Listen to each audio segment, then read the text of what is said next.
We are live.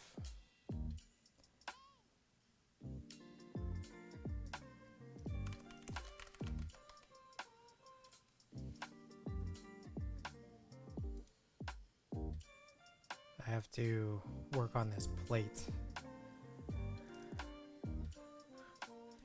I went to this service that's meant for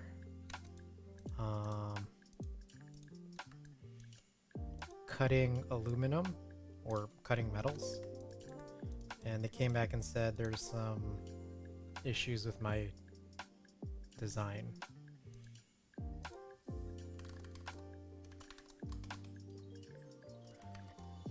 Go see. What? You should go see designer. Designer?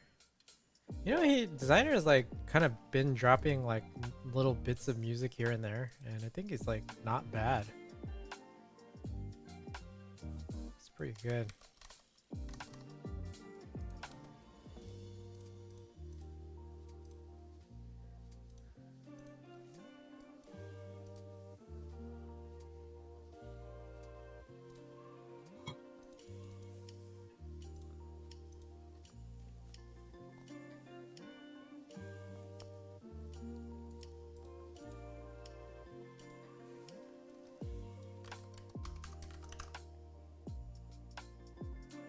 No kerf, what do I say? No kerf AK.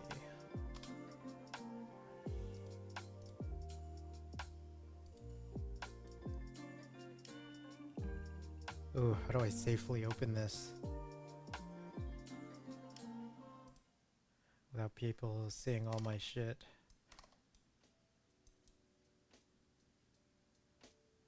Alright, gonna switch this. Alright.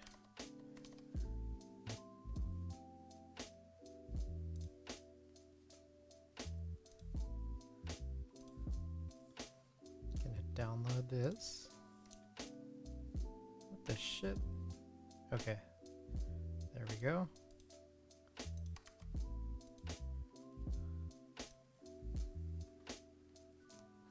Alright, we are back.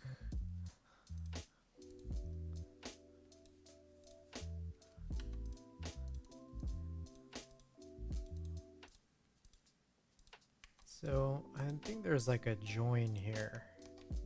I think I need to join these. Do you guys use Illustrator a lot? Never. Never? I like hate it. Very cool. Very I cool. realize it has a lot to do with just like being very clever. It's like a lot of tricks. Like it's not very user friendly. I feel like you have to like it's like I don't know. I don't know how to explain.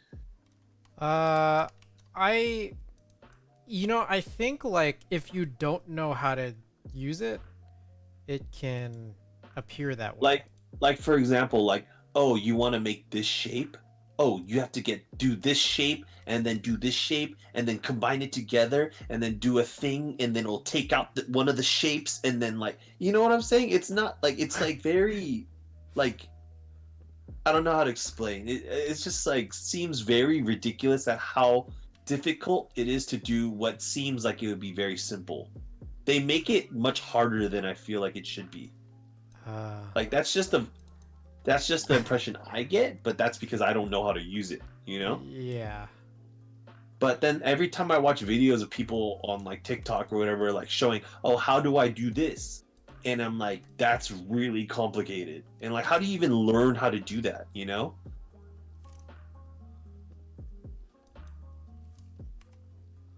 Yeah.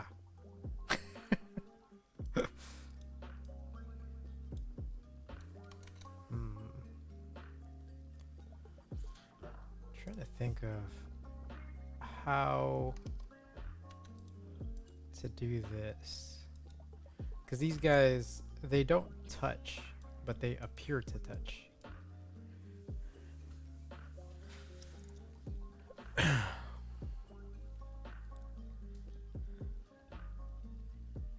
I think the trick the trick would be to just pull this in.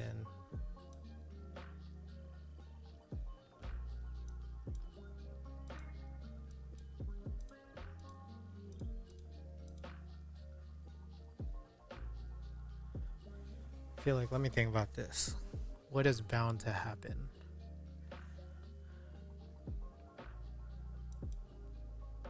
So this is 806.9. Oops, what have I just done?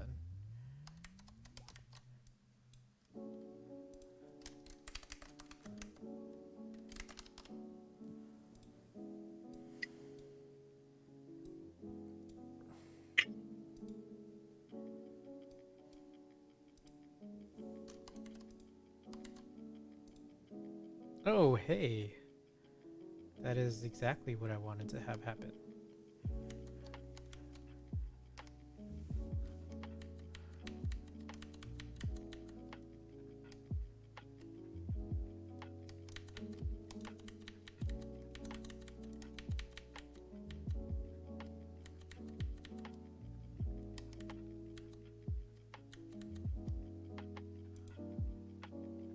Okay, I need to take note of these chords.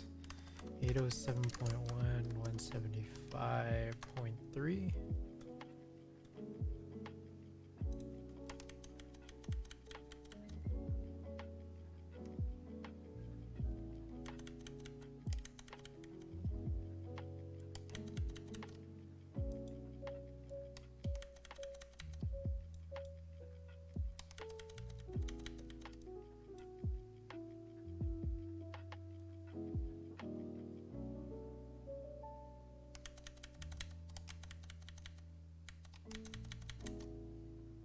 I'm also gonna take this, hold up.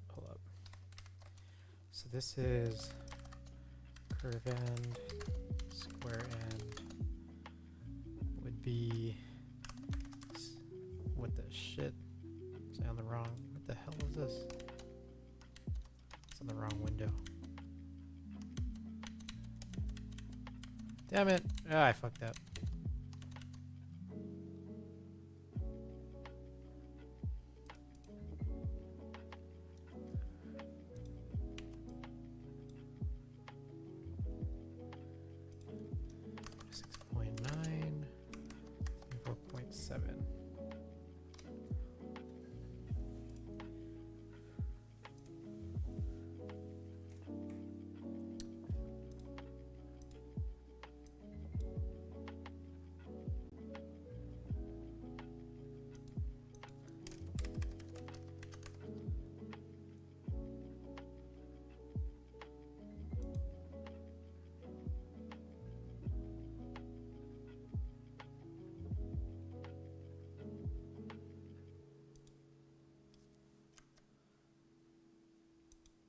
Yes.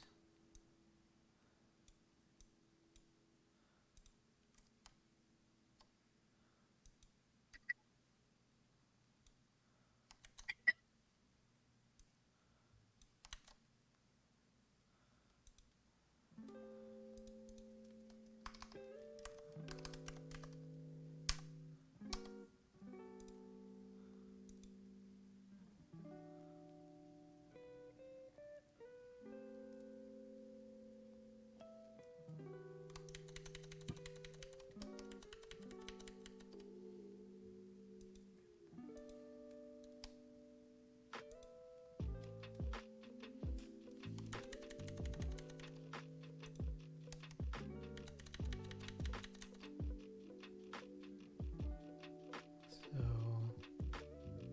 What are you doing? who, me?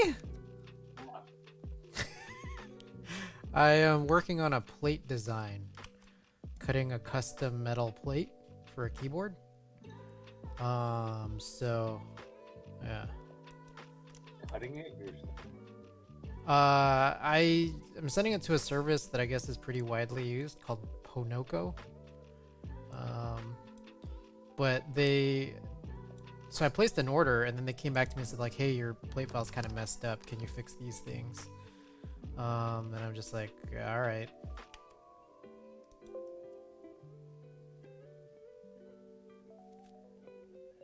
see. Yes. 170.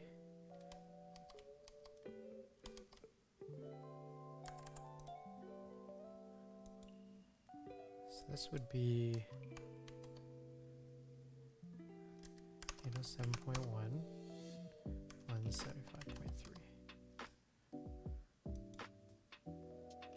Okay, this is some weird, crazy ass shit.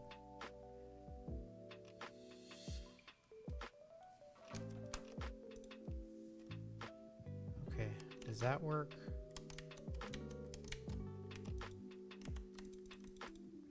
Is this what they want?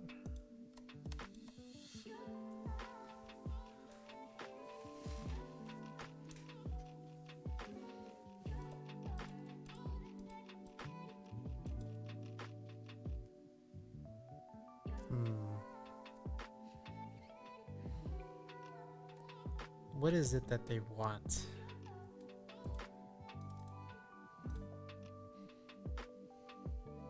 So what are the words they said? Done a manual check of your designs and found that your order cannot be made just yet. Concerned that sections of your design are too thin for the material you've chosen. The minimum size for metal designs is equal to the material thickness. Oh, Spelunk Punk, welcome to the stream. Fixing up plate files, yep. So I had one plate cut once, which is through a service called LaserGist.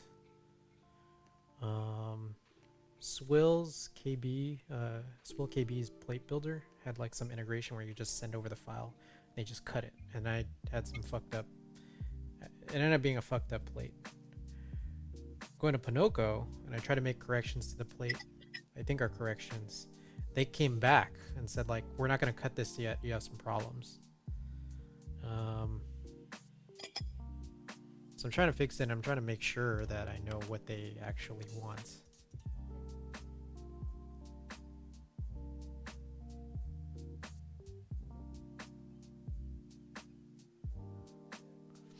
So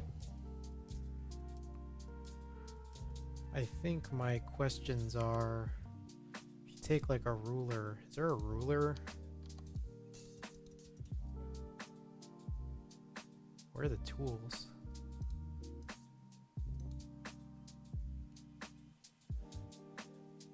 Toolbars. There it is.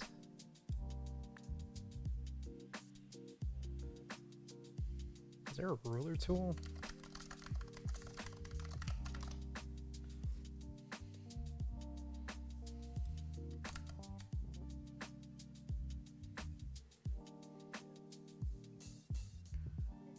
Okay, let's just see. So I'm going to set up a rule here and a rule here. And my question is, how do you know? So that would be 174.7 minus 173.1. That's 1.6 points.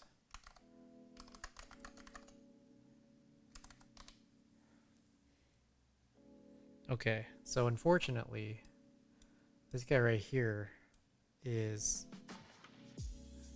0.564 millimeters.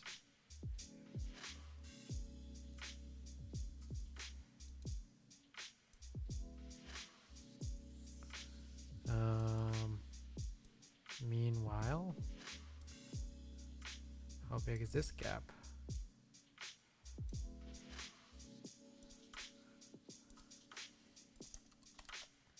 So it would be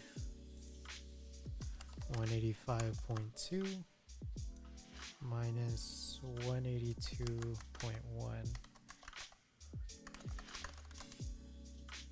So this is actually good, but this guy right here is not.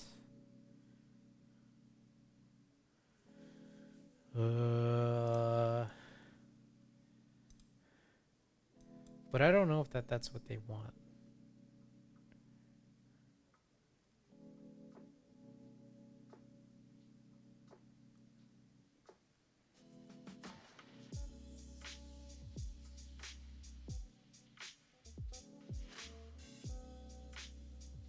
like part of me is like, should I just send this and then ask them, hey, does this work?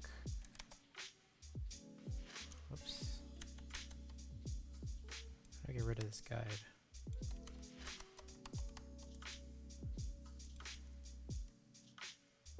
Oh my gosh.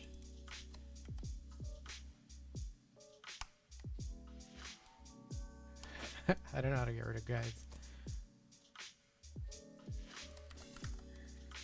Remove guide Illustrator. Backspace. There we go.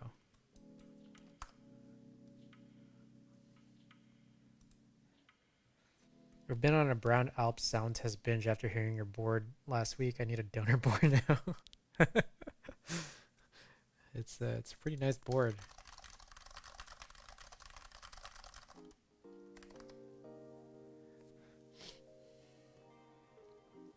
I think the case, it's like a cheap plastic case. The case also, it's like it works in tandem, I think. All right, I can see and can understand that they might be upset with this. So, how might we opt to fix this?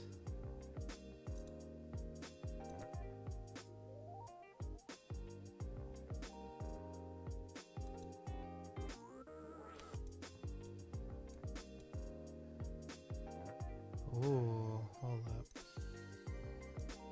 First of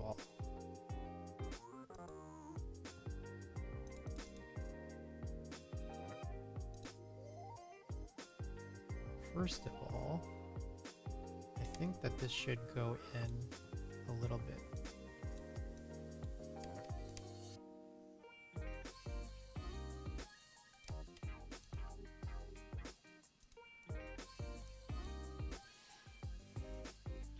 How much it should go, I'm not sure. Maybe you could just omit the curve for the side screw. Just draw a straight line to the stabilizer cutout. Probably not the most elegant thing, but I can see it working. Let's see.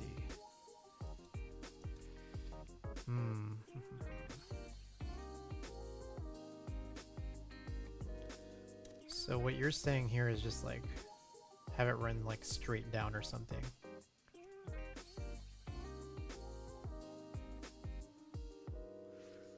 Trying to think. I worry because like I'm looking at this board right now and it's like it kind of needs that curve. Kind of. But I'm not sure if this curve is like big. I mean, I can think of other options. Hey Epsy, what's going on? Welcome to the stream. Trying to just fix up a plate file. Ponoko wasn't happy with it. They weren't happy with what I sent.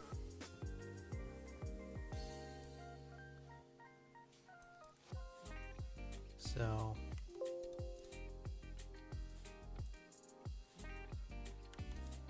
hope your day's going well. My initial thought here. So one, I don't know if this needs to move in. Let's see.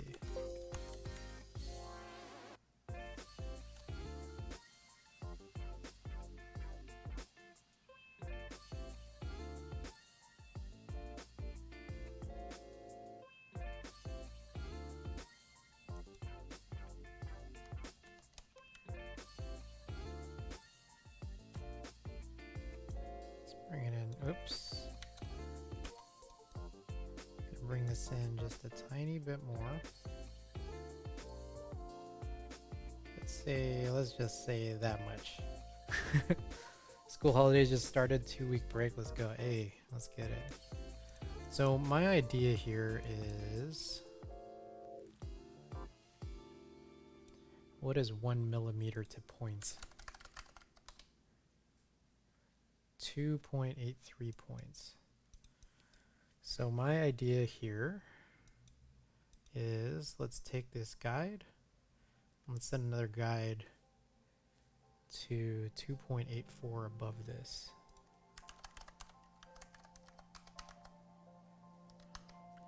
Let's do 2.83465.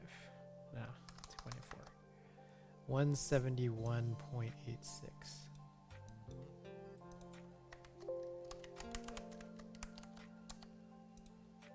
So this is gonna be absurd.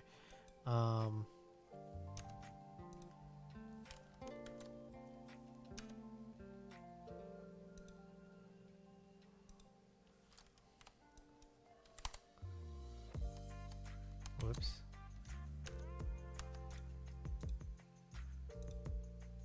There. So this is now 1 millimeter. But it's just, like, you know, I see it. I think we all see it here. It looks goofy as shit. Like, I'm wondering if this will work.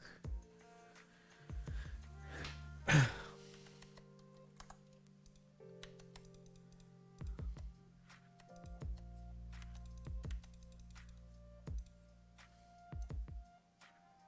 think we have assessed here, oops, that this distance here is about, yeah, 3.1.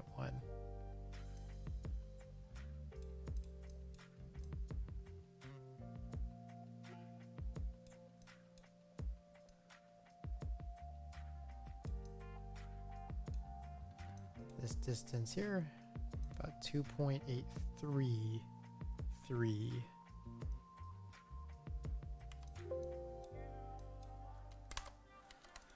So, take a look at that. Question is, will this work for an Alps clip? Will this work here for the screw? I think it will, and personally, I think I can corroborate that because I have a plate that does this. And also, anyways, I honestly don't even use stabilizer wires for 225 on Alps because it's just like, I feel like it adds more bullshit than anything, and it's like kind of stabilized even without wires. That clip could come off too easily.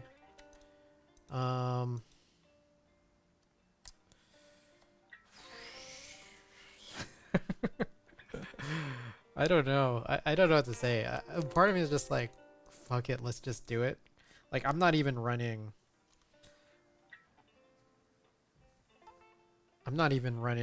stabilizer wire on this 225 right here, and you can see it's like, it's kind of ridiculous.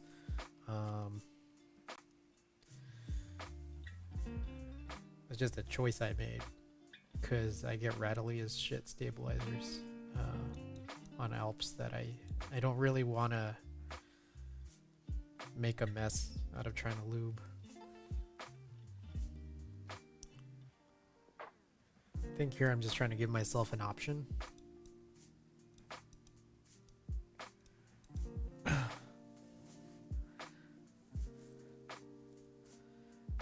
to maybe consider using it.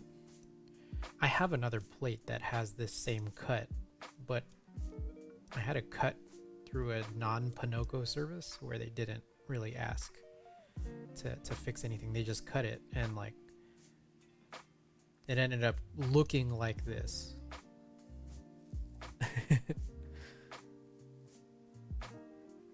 I don't know. I kind of just want to go for it.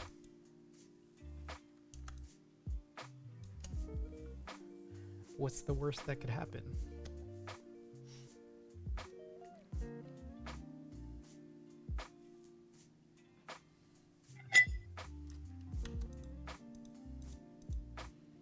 Here's what I'll do. I'm gonna save this.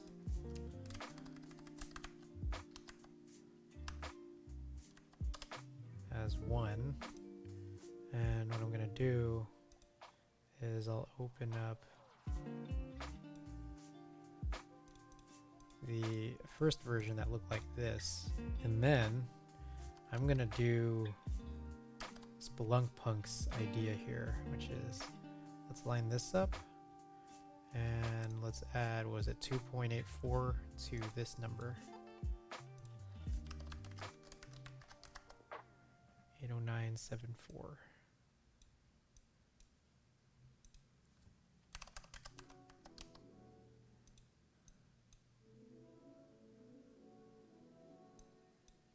Yep.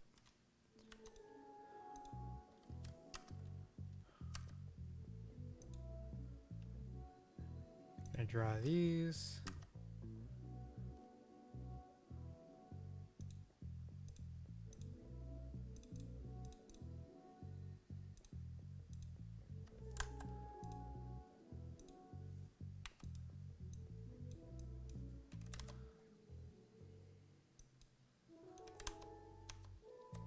Wait, is that guide really cut? Is that how guides work? So that is a minimum 1 millimeter distance. But then now I'm just like sort of worried here. You know, what if I can't get this screwed in? That's kind of the other option I had.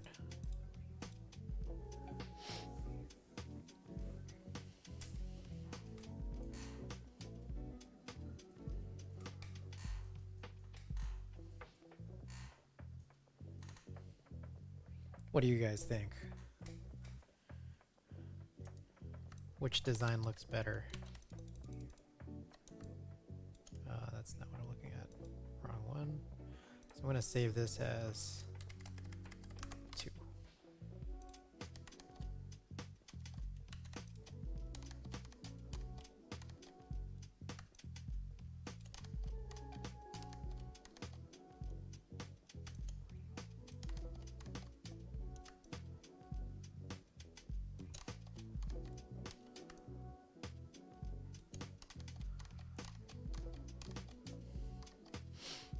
You guys got any thoughts? Which one I should send over?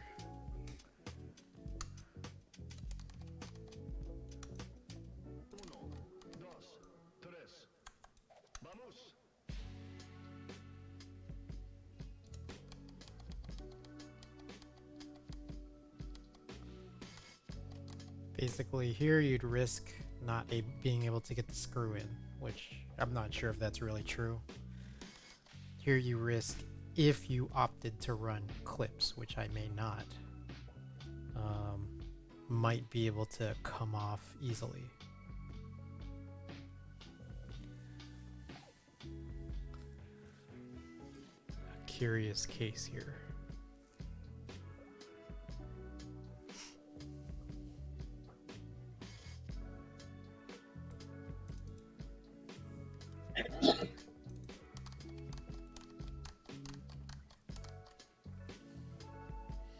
I mean, I guess I could like just leave this up and see if anyone has any opinions just over the course of the night. But I think that's about the end of this chore. Just as an FYI, this is already, like prior to that, a slightly customized plate file. Slightly. Took 2 different generated plates from Swill KB's plate builder. Took Alps, and then took the same thing in Cherry, and then I mixed these mods with the Cherry spacebar cutout. The reasoning for this is Matthias has OEM keycaps, and I just received them Monday night and found that they have MX spacebar mounts on the keycaps, but then Alps clips for the other stabilized keys.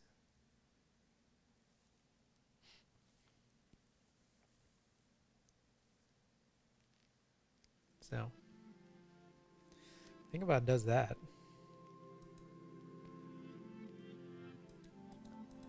Let's see.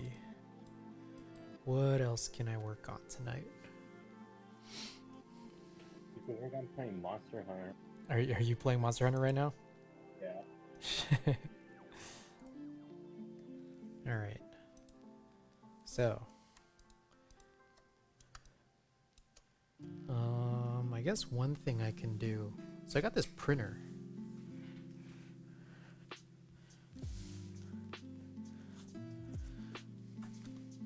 Let's see here.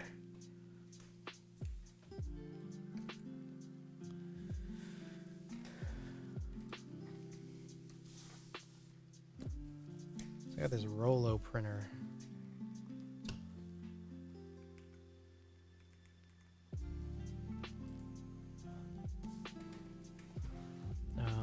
I opened it, but I haven't set it up yet. Came with some labels. I don't know how many it is. I mean, I can count it. 3, 5, 7, 9, 11, 13, 15. It came with 15 labels. So that's cool. I'm gonna need to buy more. Working on this little project here, whereby I'm trying to reach, I think like, I think I've sort of, the rollout of this idea I've had has been not great. I think where I want to land is trying to reach out to some people, different kinds of people, see if they're interested in just shooting disposable cameras and then sending them back to me.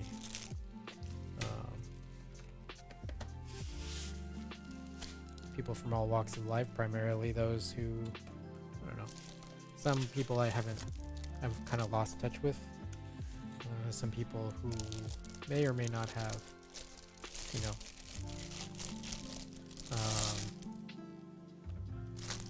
their own sort of communities, so I can get more reach. Whoa. How does... Alright. I feel like I need to read a manual or some. I don't know what's going on here.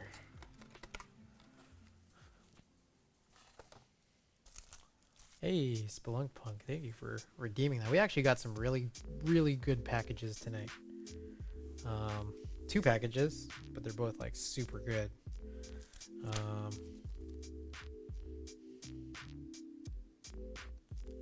Let me see if there's any instruction here real quick.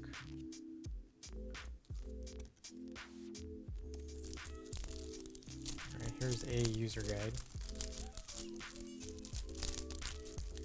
Packages are all mine. Alright, we'll open it in a second, but I'm just gonna see what's going on here. One would think that this is a relatively easy thing to sort of manage, but you know, can never be certain.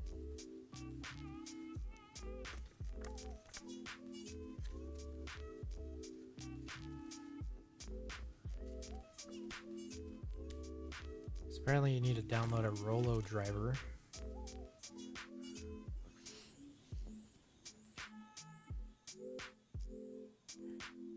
Where is my mouse?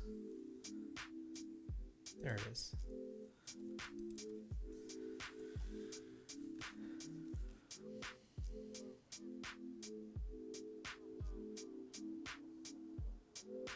I don't know what size these are. 100 by 150. Okay. We'll figure this out in a second, but we'll open up these packages. I got some cool shit to open up. I'm actually really excited. Two of these packages. Alex, if you care to watch. I would, but I'm monster. You're monster hunting? Alright. Yeah, I'm phone. Okay. Package of the first.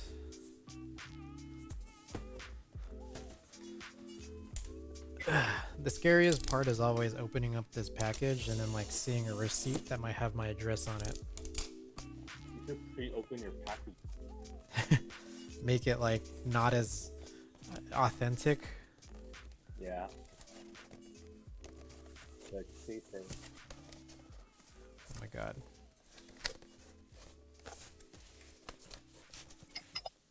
Oh, I didn't finish cutting this open.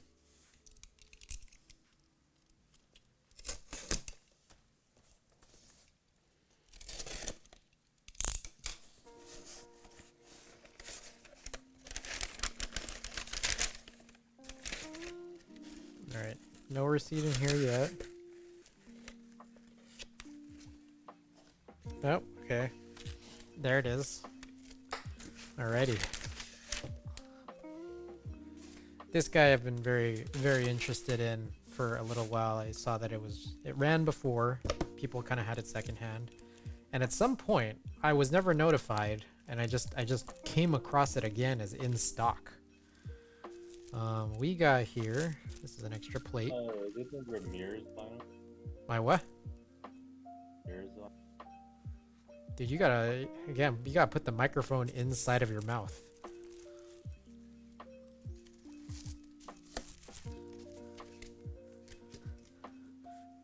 All right.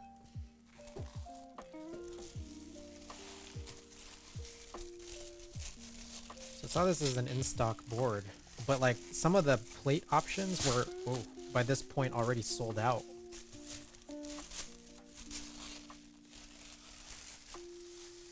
So I missed out on like some cool plate options.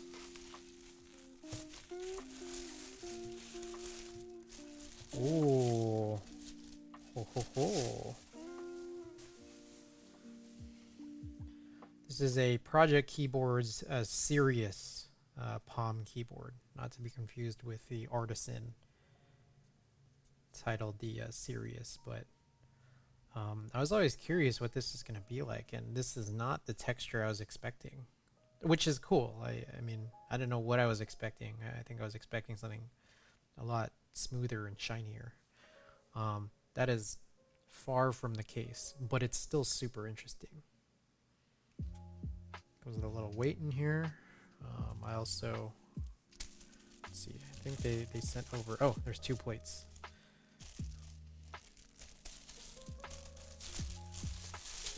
Alright, so here is I believe this is the palm plate. I think I also got alu. Yeah, got an alu plate and a palm plate. It's weird. This palm is like kind of glossy and shiny, but this palm is not. That's what I ordered, right?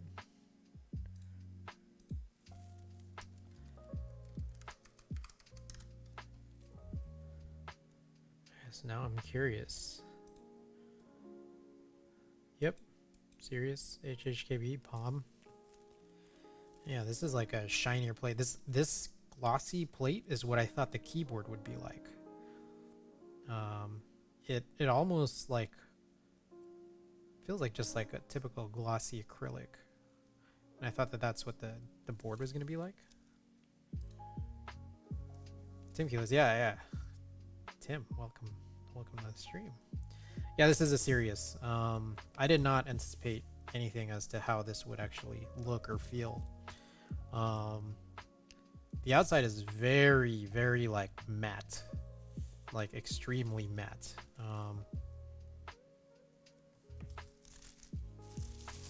Looks so good. So yeah, it's the palm. It's a palm keyboard, and it's really weird.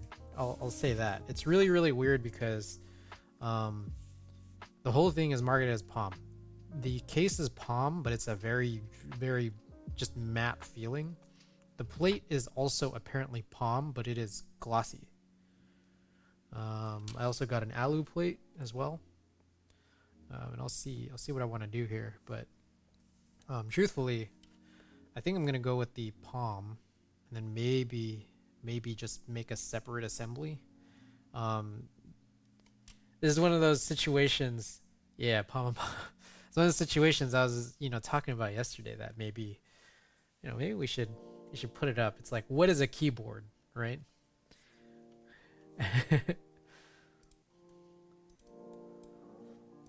Let's change that topic. What defines a given keyboard?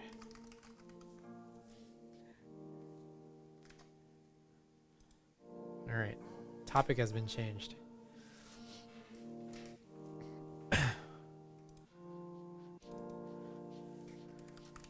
So this is in truth my question here.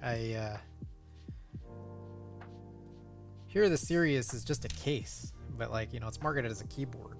I guess they anticipate that someone will just drop in their own Someone will drop in their own PCB. So what is it gonna be? I mean, probably just get some DZ60s, right? That's probably the solution. Um, not ready. Okay, I mean, Tim, I don't know how many other people are listening in here, but here's the weirdness. We were talking about yesterday the Phantom that's coming out, where it's like, you know, the drop-in 65. We're also talking about how there was a Phantom PCB, you know, 10 years ago on Geek Hack that was just supposed to be a replacement PCB for a Philco, and people would call their, you know, now, I don't know, they would call their keyboard a Phantom because they replaced the Philco PCB with a Phantom PCB. But here's a really weird case. This is the build from last week. I've shown this many times to this point. This is a really weird board when it comes to definition.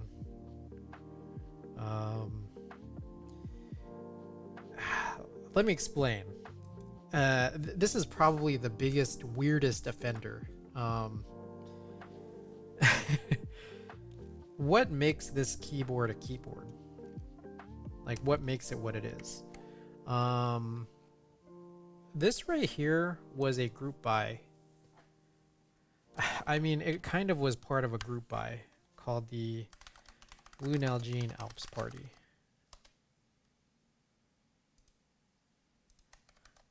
So this ran in 2015.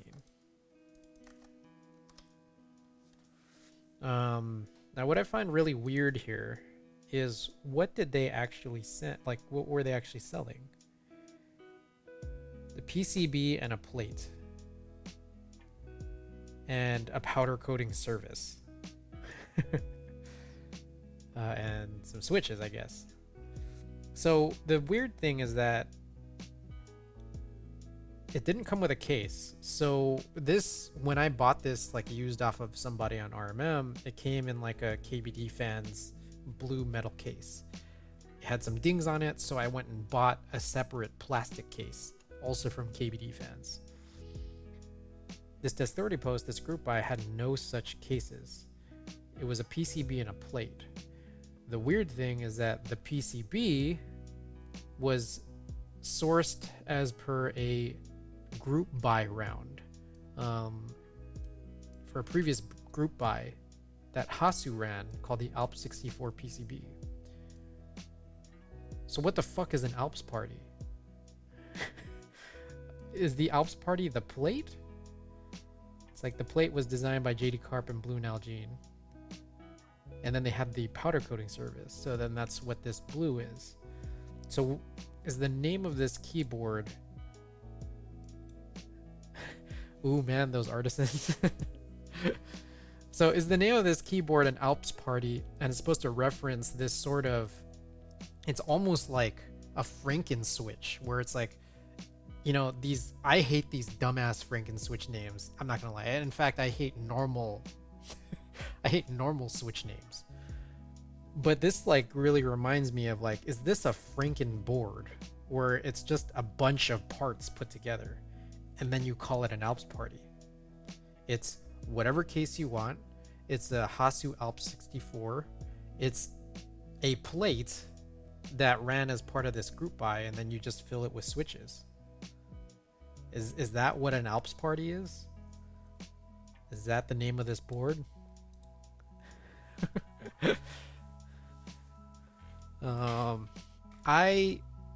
It's like, I have this intent here where I'm trying to get, and I don't know, I guess you guys might not have been here for it, but if you guys are just dropping in, Jax, welcome. I think you're paying them to solder in diodes. Is that what that is?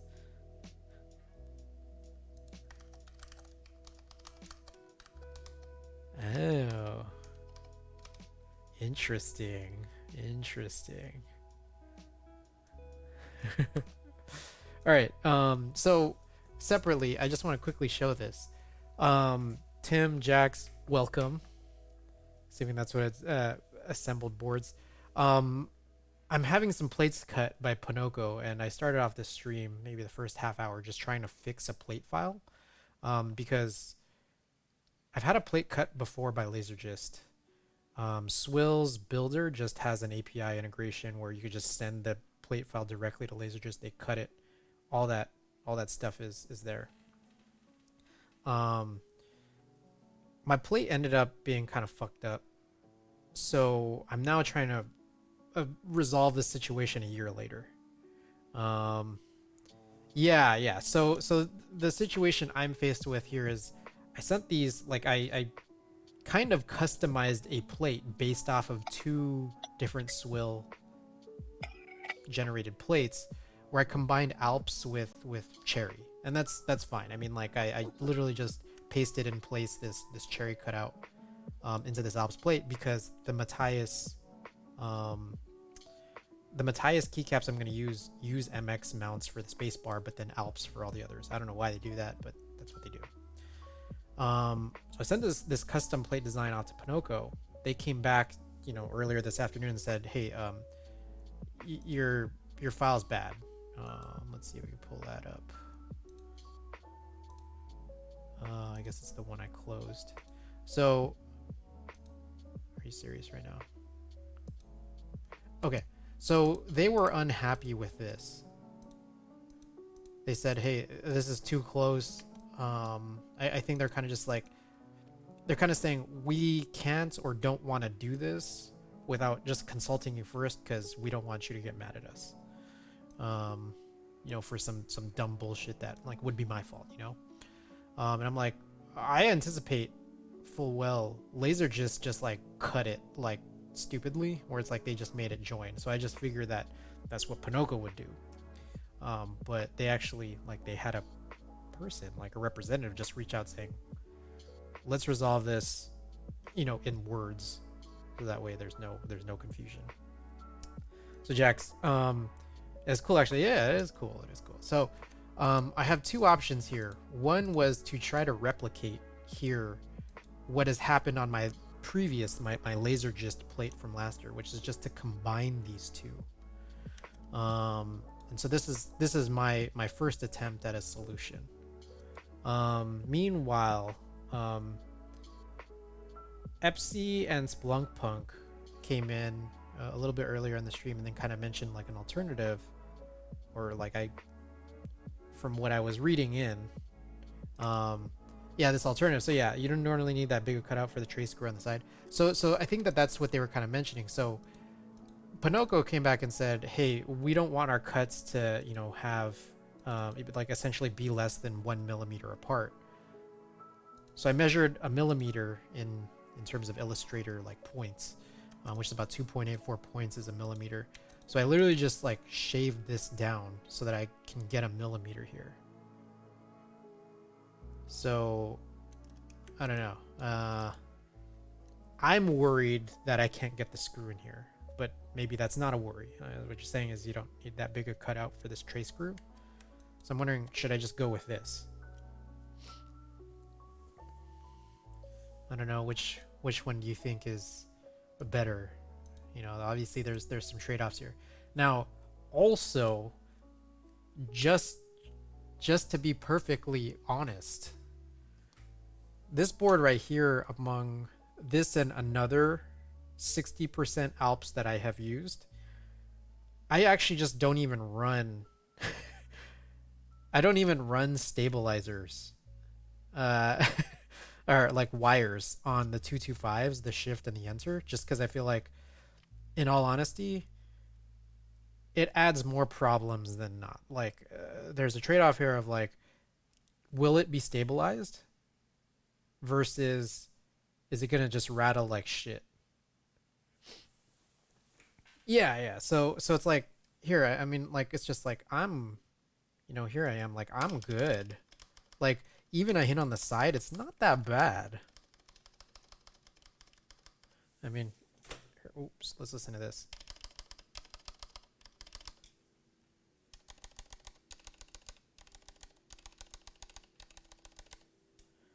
Like, perfect. Honestly, I think it's fine. So, like, my situation here is this whole thing, like, I could technically, like I could go back and, like, literally just fucking do, that, right? Like I just get rid of these cuts because like there's a good chance I'm not going to use them. But if I wanted to allot an option for me to use them, it's like, well, it's either one of these two.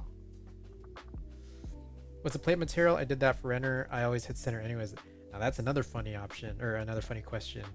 I started just looking at all of Ponoko's offerings. So I'm trying to just get like many plates cut. I'm trying to get one in palm. Let's see. What did I do here? What did I order?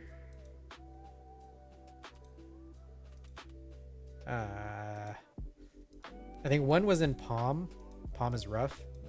I was getting like 0.8 because I'm just trying to get under 1 millimeter. So it's like I don't even think that these Alps would clip, to be honest. I think the palm is just, there's a chance here it might be a disaster.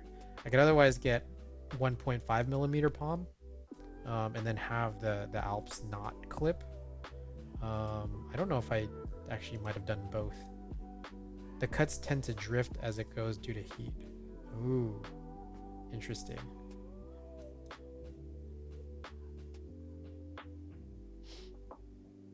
Yeah, so I did 0.8 millimeters in palm, which might be too damn thin, but hey, I'm just like $24. It's fine. Like I'll burn it, right?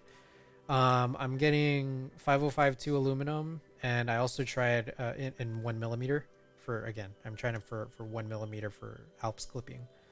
And then the last one is a clear PETG. The plate expands enough to make the cuts slightly off. Interesting. So I got those three materials in hopes that I want to see what it's like when it comes back. Like, how is it going to work? Because there's a couple of other materials I've been thinking of. A lot of palm plates kind of end up kind of like a taco when you place switches on either end. Yeah, it kind of like just kind of collapses in. I actually bought a palm plate for a Polaris from some guy on RMM who kind of mentioned that, like, it's just like, yeah, like if you use two loose switches, it'll kind of collapse in. So he recommended using like cream housings just because like they're so tight, but on a palm plate I guess it'll actually be kind of okay.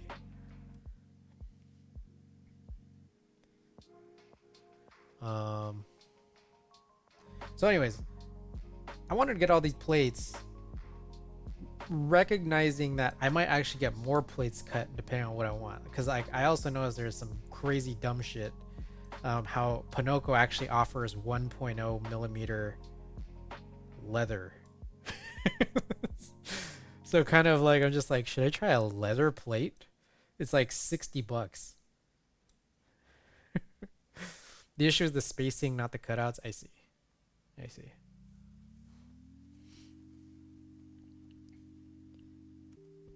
Drop $60 on a stupid ass leather plate that's obviously like pretty much assuredly gonna not work, but I just kind of want to see.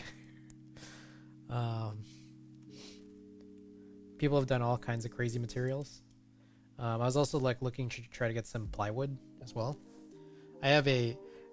The whole reason I bring this up is because you got Alps PCBs.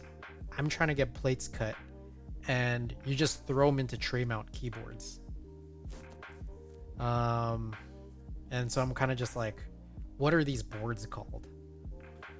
Like I have a wood case, like a cheap wood tray mount case from KBD Fans, that I kind of want to use like a brownish plate in. So that's kind of why I want to go for some kind of plywood or, leather, just because it's brown.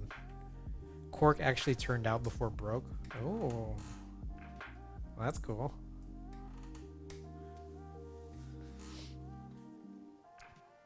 So, I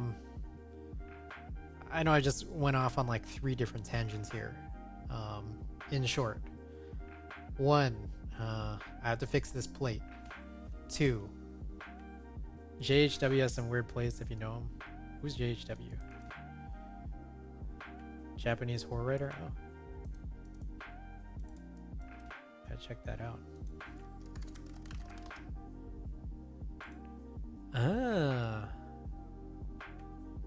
Oh, this is cool. All right, I'm gonna give this guy a follow. Is this guy like? Is he a part of any particular community? Like, is he big on like certain discords? Is he on Twitch? That's cool. Inactive lately. I see. I see. Yeah. So, anyways, the whole thing here I was just saying is, I have to redo this plate. I don't know how I should redo the plate, given that there's a chance here, a solid chance here, I'm not going to use these anyways. So it's like, you know, do I need to do this, shave down my ability to possibly get in the screw very easily so that I can have access to a stabilizer clip that I may or may not use? Or do I retain the screw hole, the screw cutout, while possibly making this a little less usable because of the weirdness in the cutout? And then 3 was, whatever I'm making here, what is the name of what I'm building?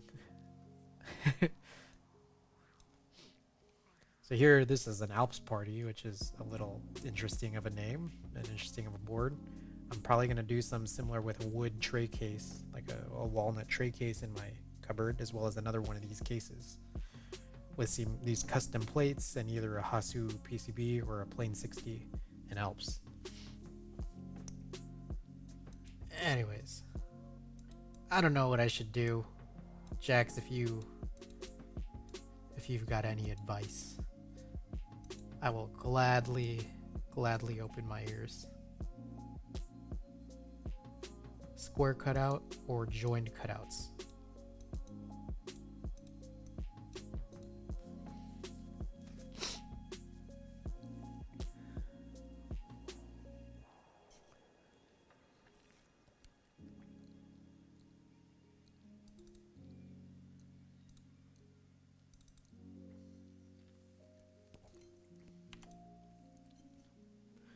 Oh, I just realized I haven't been showing this at all.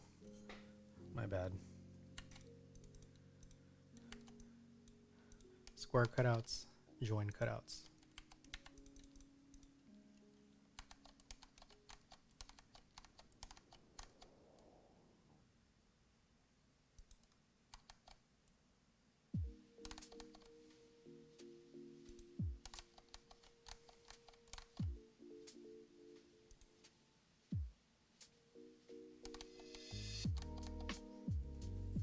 This is the one they don't want.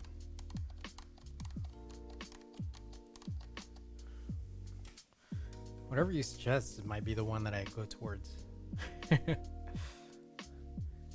100% make the screw hole cutout smaller. Okay.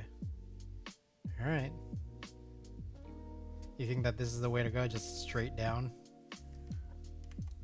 I mean, this is...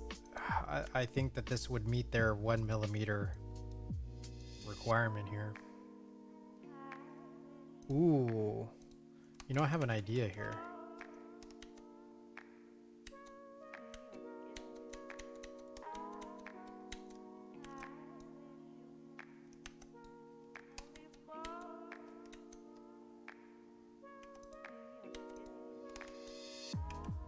What if I do some real ridiculous here? Say, let's send this guide down here and let's add or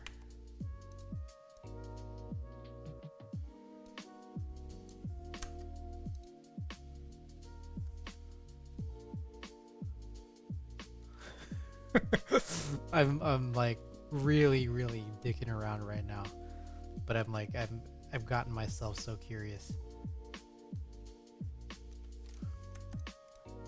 So we want this 174.7 plus 2.84, 177.54.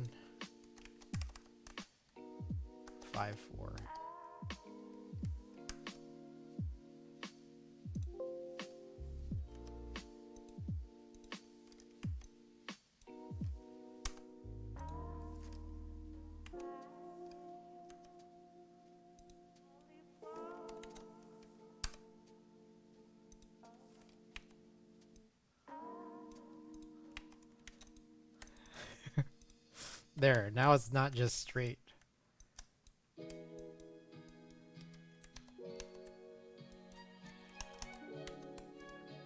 What do you think of that, Jax?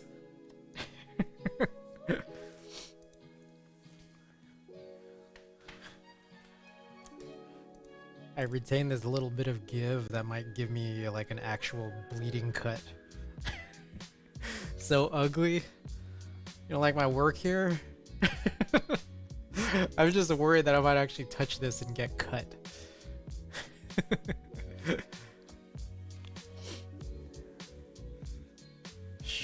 Some sharp edges. I mean, I guess I'd equally get cut right here too. I'm sure it's not that bad.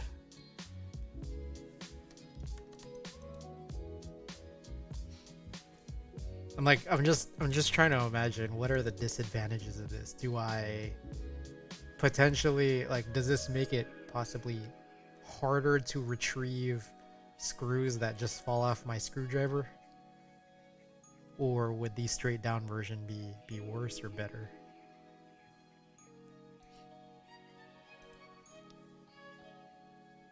This thing is stupid. I also think that there is a chance here this thing isn't even straight. I'm realizing.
There we go.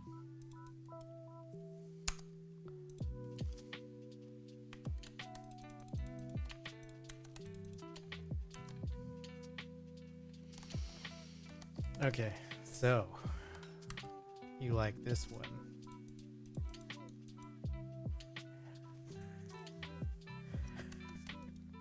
This thing looks so stupid.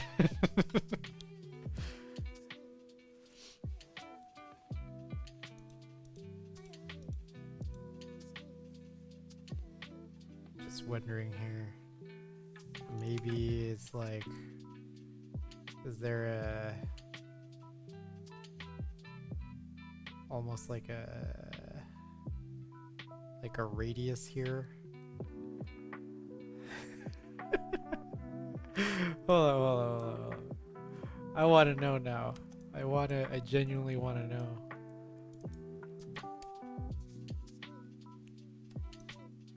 Let's do 2.84, 2.84. Is that right? Oh, is that? Shit. Hold up.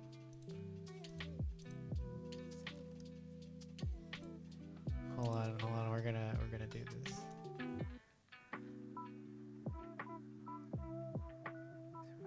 It would be your radius, so it'd be 2.84 times 2. 568.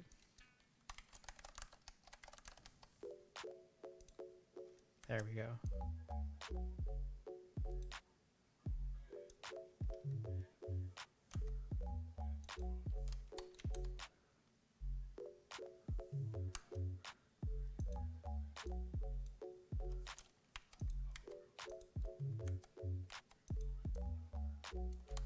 Hold on. What am I doing here? So I want to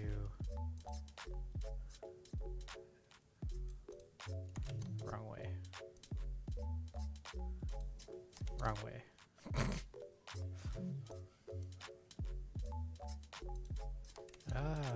Come on, man.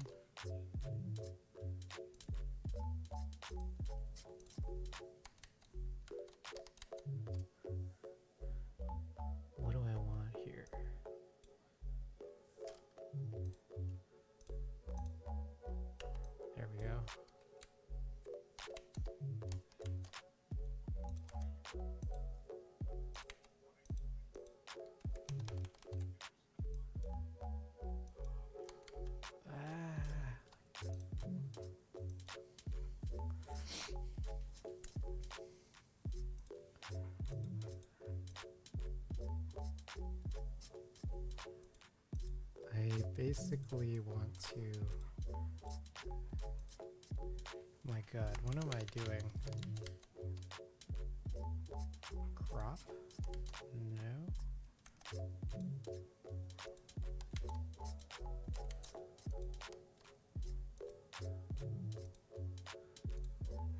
I was just pressing every option.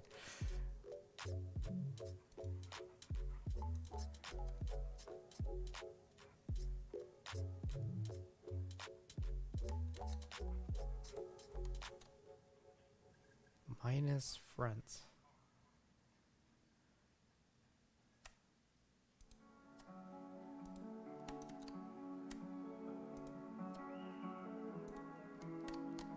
I feel like this is not working how I'd like it to.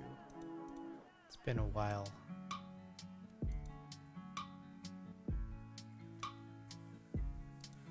Let me think here.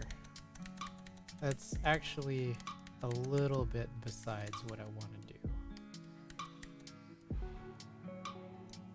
Oops. I know I'm doing some goofy shit, wasting time here, but it's part of the process, right? Oh shit, also I realized I never opened up that second package, Spelunk. We'll get there after I figure out how to do what I want to do here.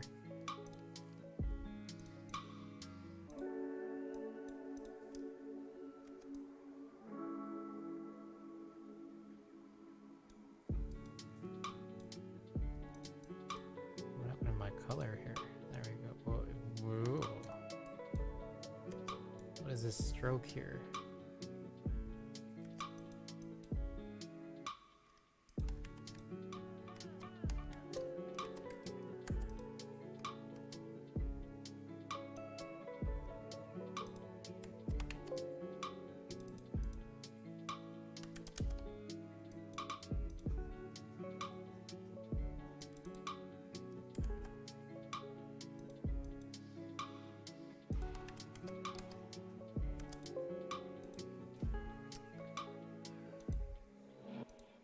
Okay, so the plan here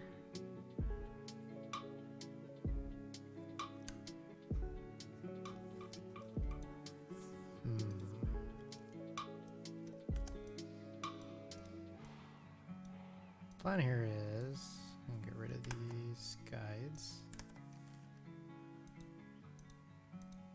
What I want to do is retain this guy.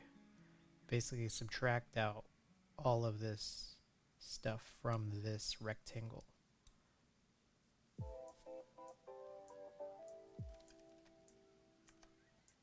We're going to figure out how to do that. It's like what I'm trying to do here, or what's happening here, is the opposite of what I want.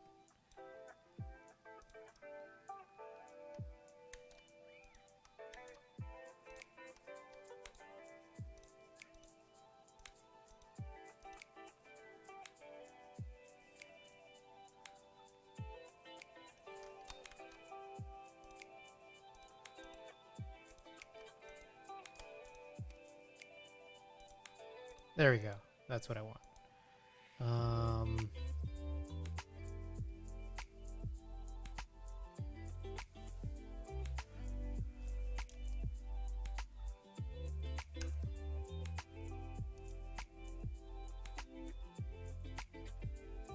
I shouldn't have deleted all those guides.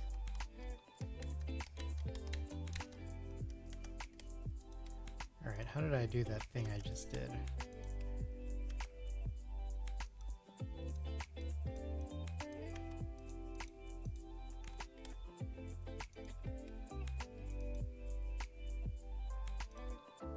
There we go. And then want to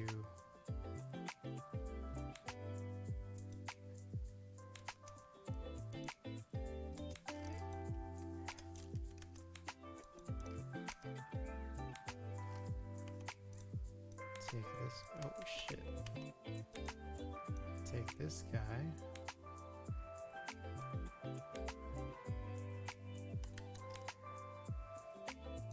this guy. Move that there.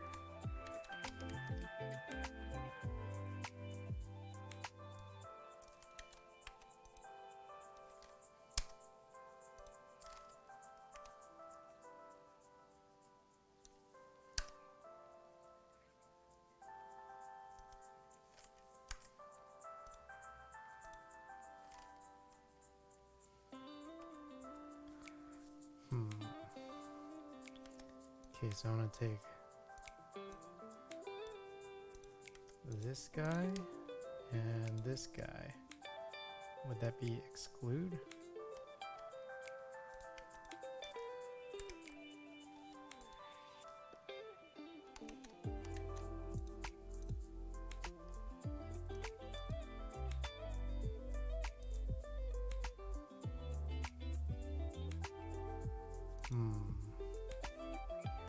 So my problem here is that this guy's not a shape any longer.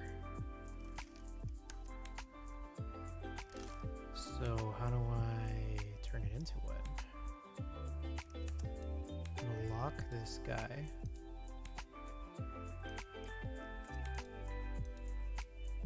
Did I even lock the right thing?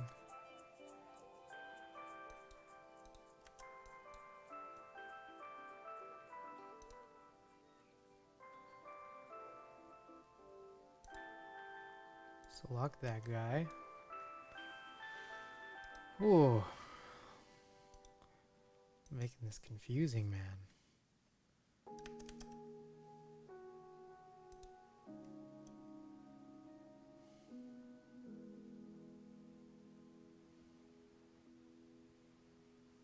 What if...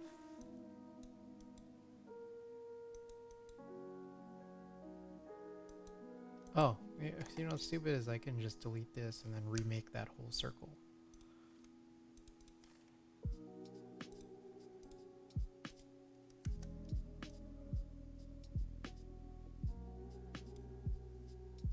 So I don't know, I can unlock this, delete this, and this is not even a group anymore.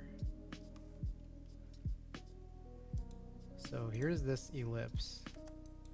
And what I want to do now with the ellipse plus this, outer edge of this plate. No, that's not what I wanted.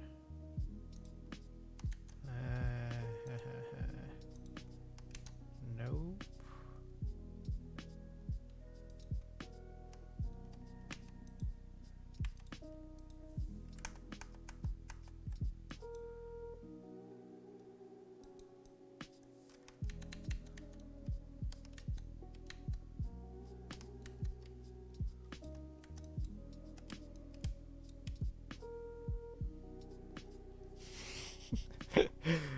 Watching me struggle here.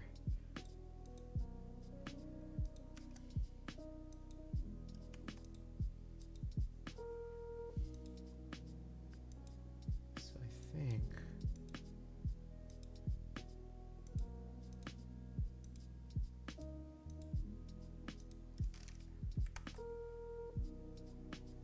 so where the hell is this guy? Whoops. Where does it... Come on, man. Where does this guy come from? There's a compound path? What the hell is this?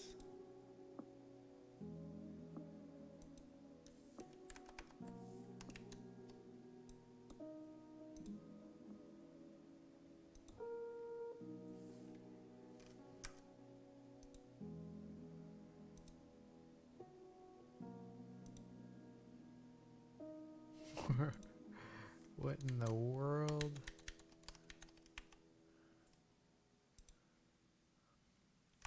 This thing is wild.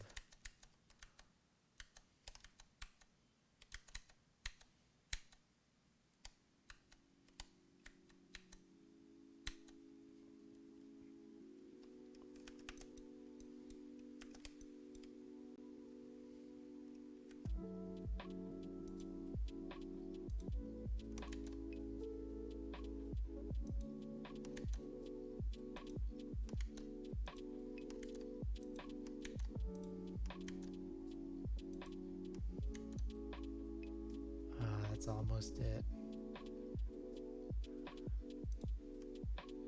It's like, so I want, basically I want that. But retain this guy that just disappeared for some reason.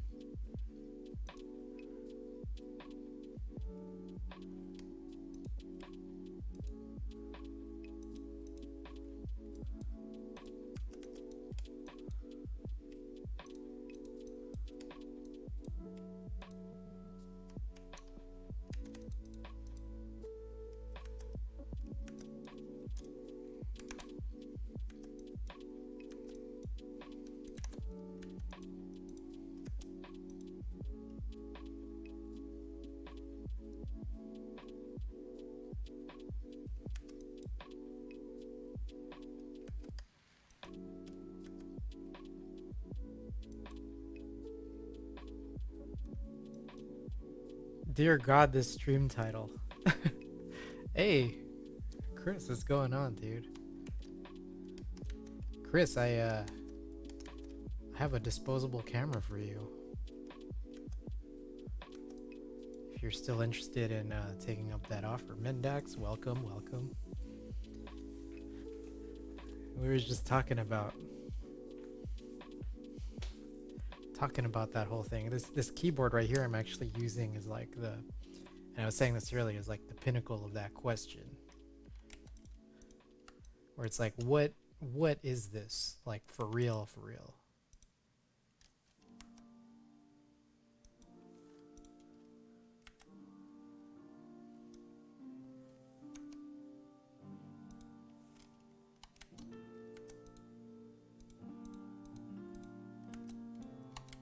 Oops. I got an email notification saying you're online. Hey. I'm glad you could be here. Is this? I feel like this is not doing what I want it to.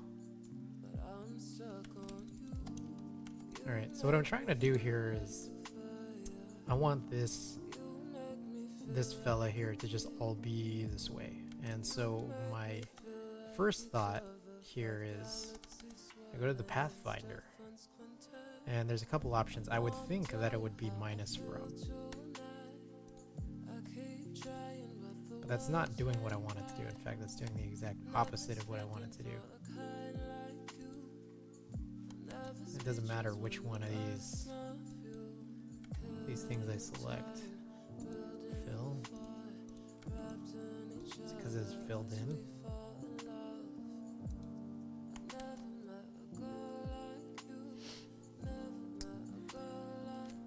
It reminds me of the broom question. If you place the handle of broom, is it the same broom? So what happens if you place the bottom of the broom as well? Yeah. It is that. We were talking, so I posted this a little bit earlier, but I'll send this over again. This thing was called an Alps party. This was a group buy in 2015. So this keyboard apparently is called an Alps party. Now, one thing is in this group buy you see is that they don't include a case. The PCB is a second round of a group buy of a specific PCB that was called an Alps 64. So we already have no case and no PCB. What is an Alps party? Is it the plate? The fact that there was a specific plate cut and then it was powder coated? Or is it akin to a Frankenswitch where it's like the Alps party is the sum of its parts? And then, yeah, I mean, Mendax, it boils down to like that broom question. It's like, you could say that same thing about a chainsaw, right? What is it? What is it really?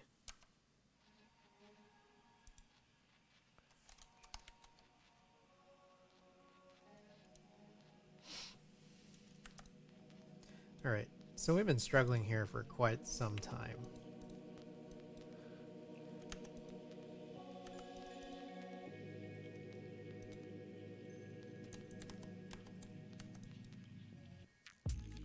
So it's like this very clearly was not what I intended when I was dividing this.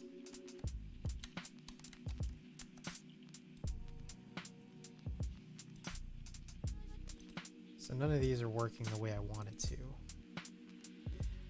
And is that in part because no, there's a clear overlap, I feel like.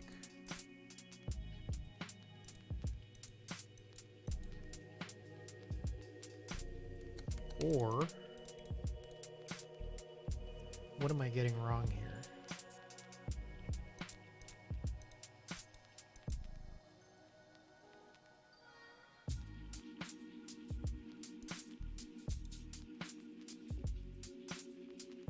Am I trying to join the two? I think I'm trying to join. I think that maybe that's the problem. That's what I want. It took me so damn long to figure out what I was trying to do with these shapes. I think that's the answer here.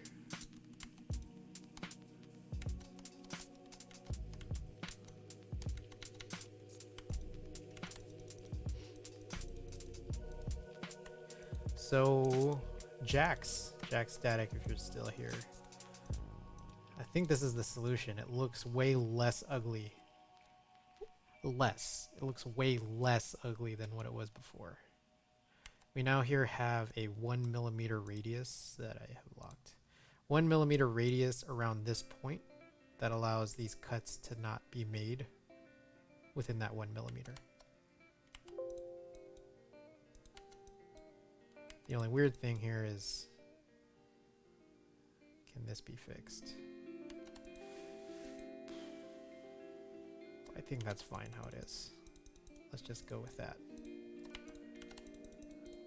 I think we have something here now. Ponoko won't hate this. And I think I won't hate this. I think.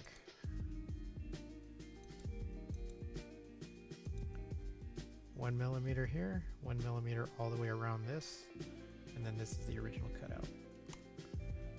So, I think that's your answer. So here's where we started. Is that this file? No. All these files are named the same thing. Here's where we started. They didn't like this because these two lines were too close.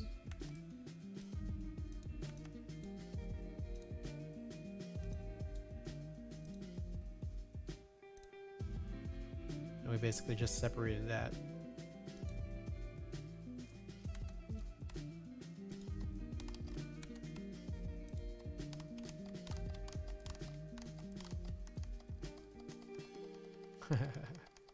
Sick. All right, this is the one. I think that just about does it for this plate thing. All right. Cool. So going back to it, we had this Alps Party discussion. We also opened up this keyboard from earlier.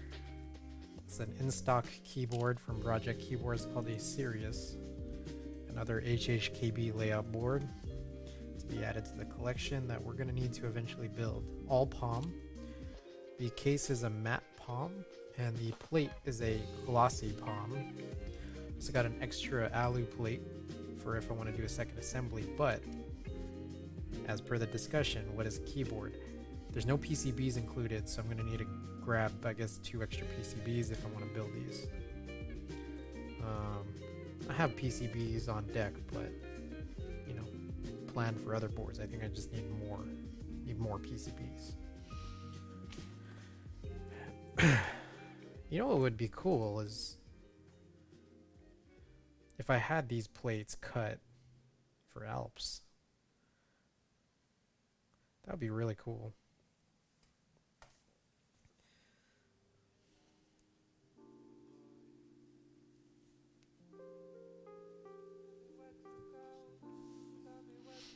Alright.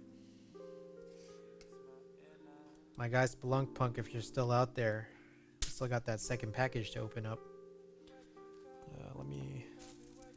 I guess we'll put some of this stuff away.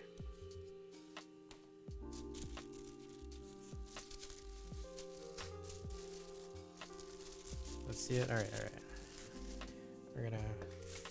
I'm just gonna clean this up just a little bit. Give me a moment while I do so.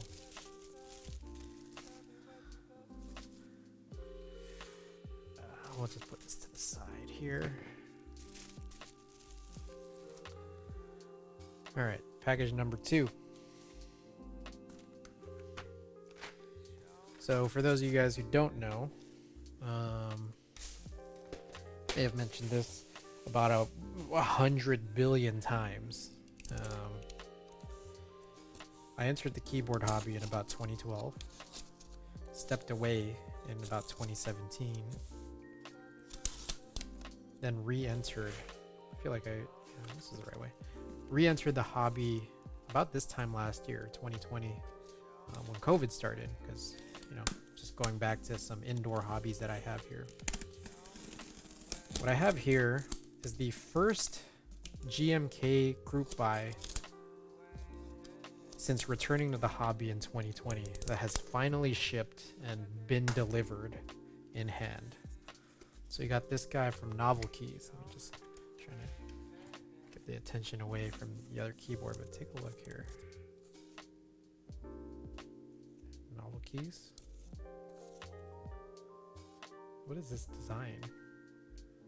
Oh, is there supposed to be I_Novel Keys? Alright. Trying not to expose any receipt address information. Okay, perfect. Let's get this out of here.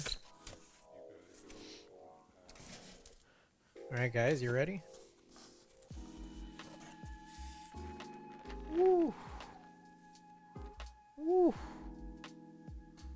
Guys, what is this? What is this, you might ask?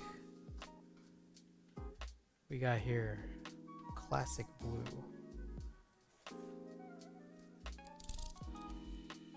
Let's take a look.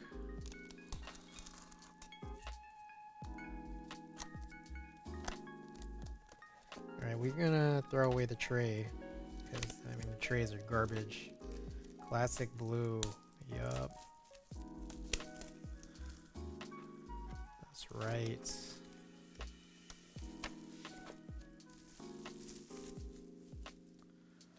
Blue base. Oh my gosh, how much cellophane.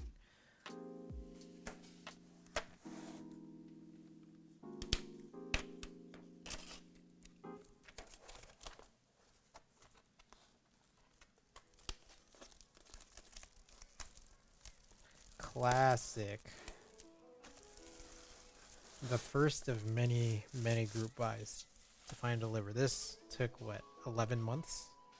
I think I ordered this May 12th, 2020, and it came in today, April 15th, so about 11 months and 3 days. Here it is, guys.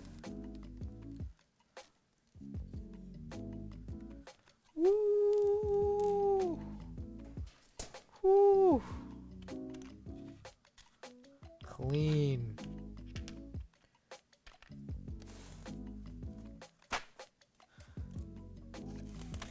Look at that.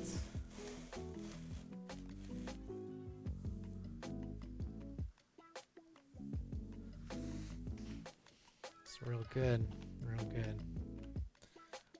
I really like keycap sets where the alphas and the modifiers are the same colors, and I also really especially like it when the legend or lettering color is white. So it's like white on whatever for all keys. It's just I like it. Personally, I like it much more than these like two tones where they're kind of like a flipped color, or like just like two different colors between, you know, the alphabet area and the modifiers. These like single color, like the monotone ones, real nice, real nice. Now, a problem many have is that these trays suck ass. So I think literally, I don't know if I want to mount it on anything right now. I don't know if you guys want to see me mount it on anything. I'll play a little dress up, little outfit of the day on some other keyboard of mine. don't know. You guys want to see that? I mean, my other option here is I was just gonna throw this in. Got any white keyboards on me? No.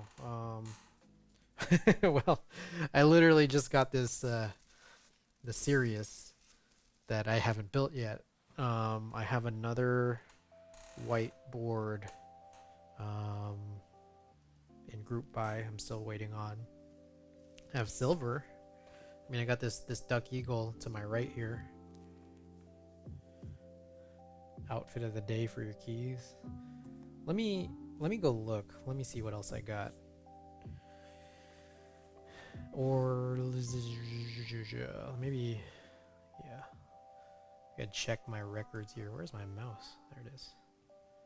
Let's check my records here. What do I own?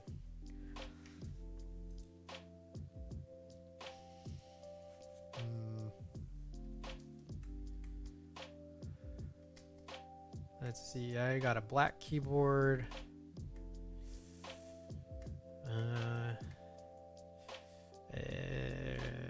I have an E-Yellow. My E-Yellow Polaris. I have a navy. And I have a silver. And in terms of those just being ready-made HHKB boards, that's what I could throw these on.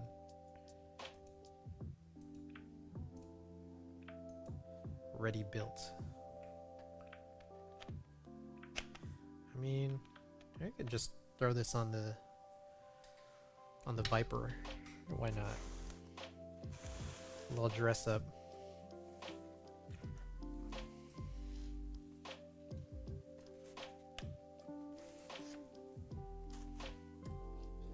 Yellow? Think yellow would be a good choice? I mean, here's this silver board. I mean, it kind of is showing up as white. Kind of. Shows up as white on stream. But I can go grab the yellow Polaris. The yellow Polaris is like a very like orange yellow. It's a really warm yellow. So I can go grab that too.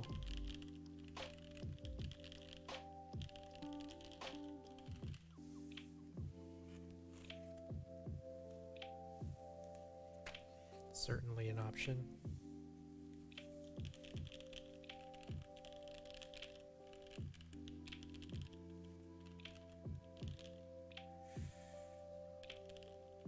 I'm kind of thinking this. Let's see. I'll go grab the Polaris so you can take a look at it.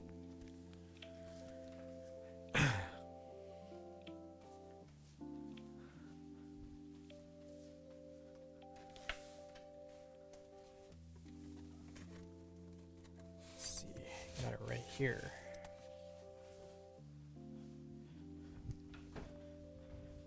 I've been trying to come up with storage solutions for all my keyboards.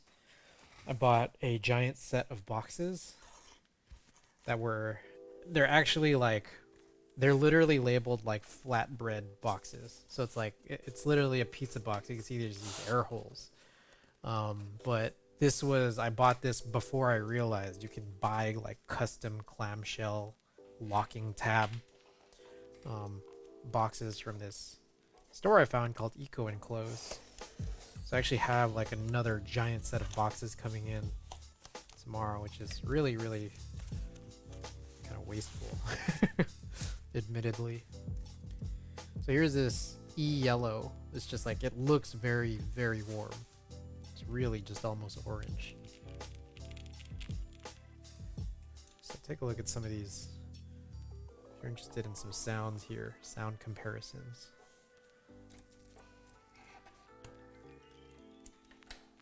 So this is the board I've been driving recently. Right here.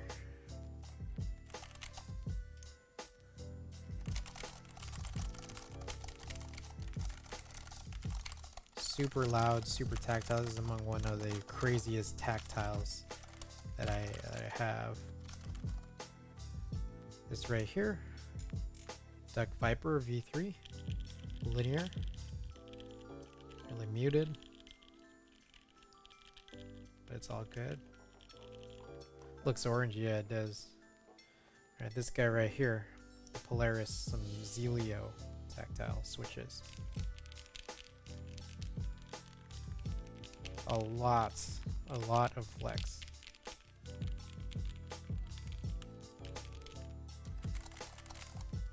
Compare that sound. The sound profile is just kind of crazy. The difference.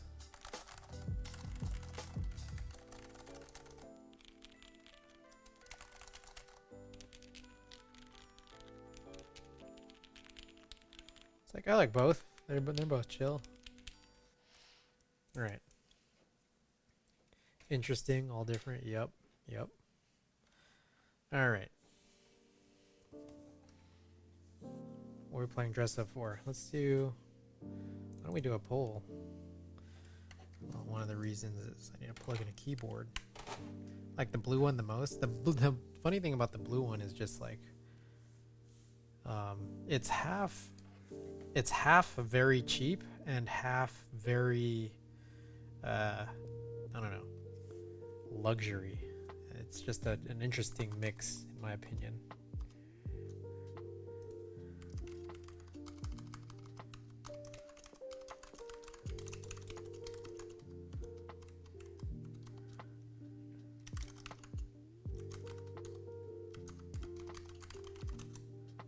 All right, let's run this for 2 minutes.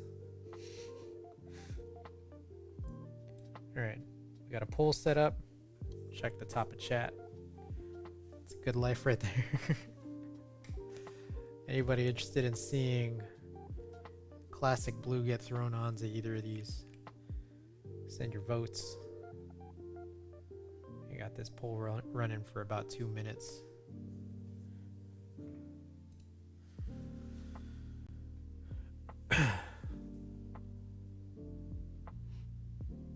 Taking a look here at some other stuff we can look at tonight. Always sort of wait on this half cheap, half luxury. Couple of options here for what to do sort of after this. There's about a million things we could do.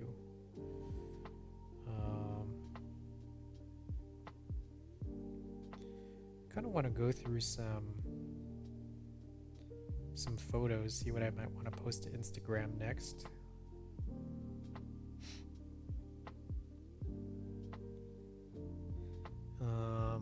We could do some desoldering, little desolder jobs.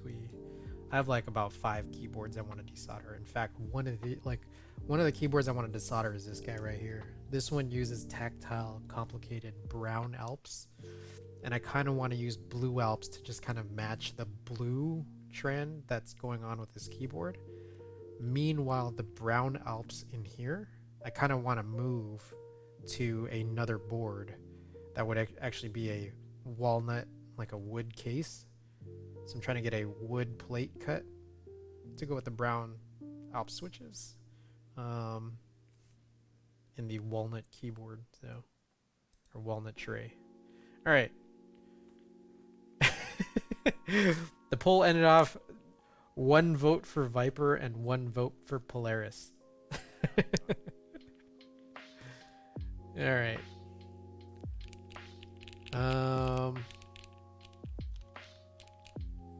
I'm just trying to picture both. Because what do I want to put it on?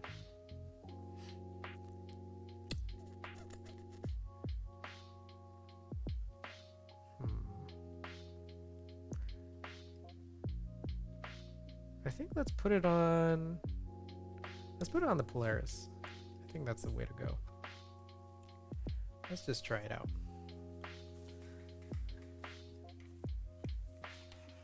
I mean, we could do both if folks are not satisfied with how this Polaris looks, but I'm gonna go grab containers.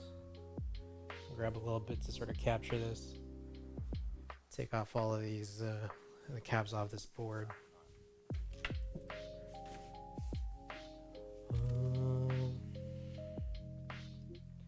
Where did I think this is the container for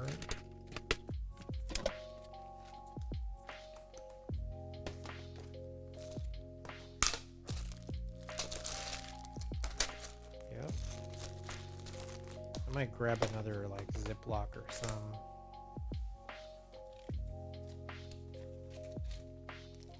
This will work.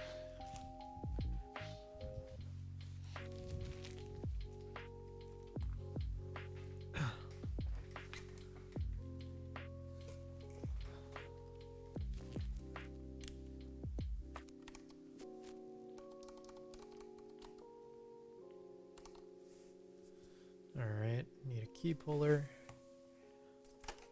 There we go. All right, let's just go at it.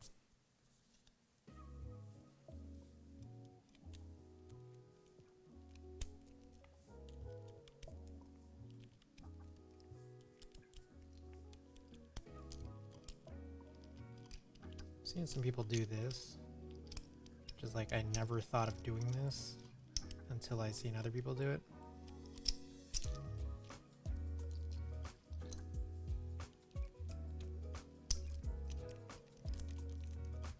Which I guess I'm just not very good at.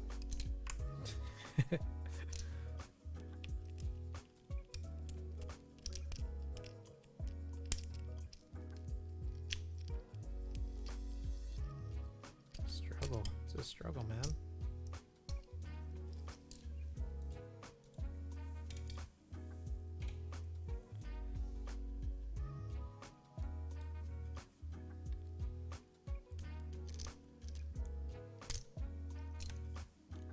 So right here, Polaris was built with a half polycarbonate plate, which is just in so many ways super flexy. Polycarbonate being such a flexy material, and then the half plate notion where you don't even have the plate in spots is just going down directly into that PCB. And the PCB itself has these crazy ass flex cuts. It's just like out of control how flexy it is. It's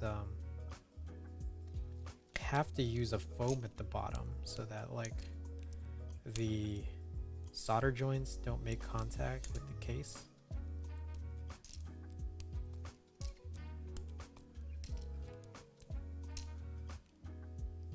And look at this, I'm pulling these keycaps off and it's just like the whole thing is just flexing.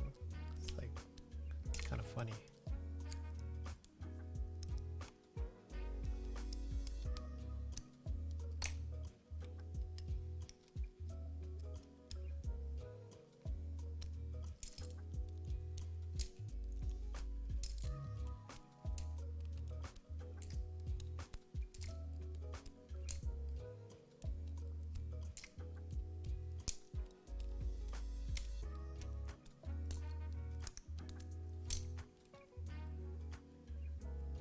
Playing a little dress up here.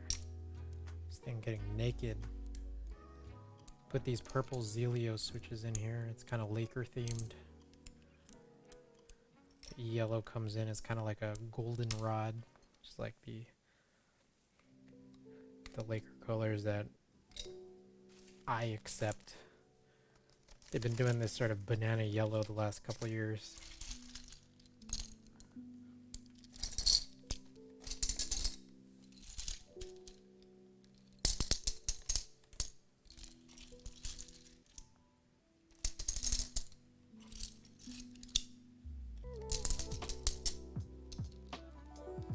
Alrighty.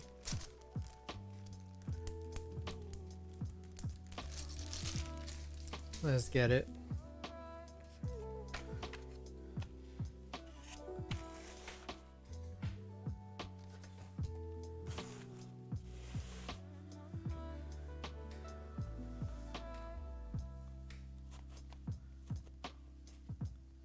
Got all this little cardboard bits here. Alright. Oops. Right away I drop one. Perfect. I chose this one so it wouldn't look like the Lakers.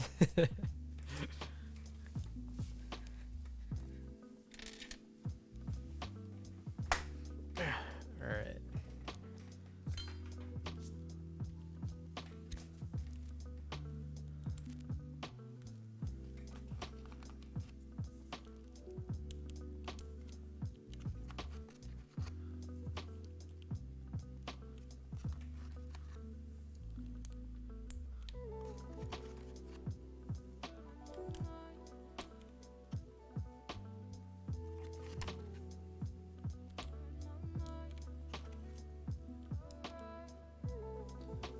interesting colorway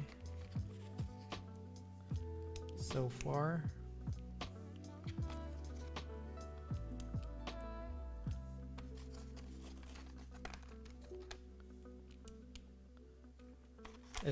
I feel like this is gonna look real funny, but I like it. Looks funny, but I like it. If you squint real hard, it's kind of like Nick's colors.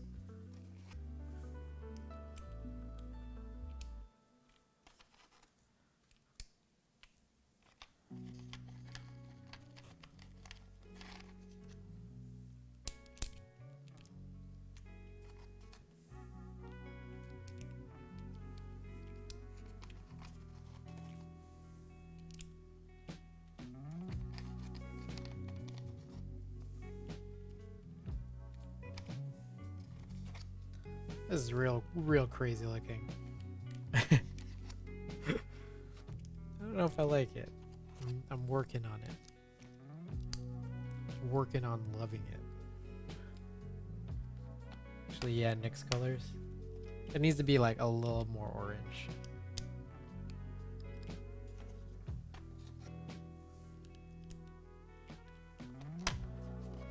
IKEA? Yeah. I'm trying to picture some because IKEA is a little more yellow. NYX is a little more orange. So it's like, what is it? What is blue and goldenrod?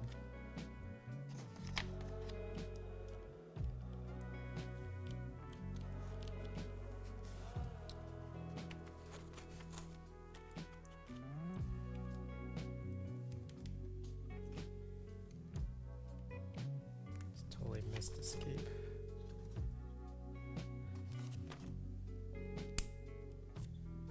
We can throw this on the Viper too after. It's not like anything's stopping me from doing that. We could try both.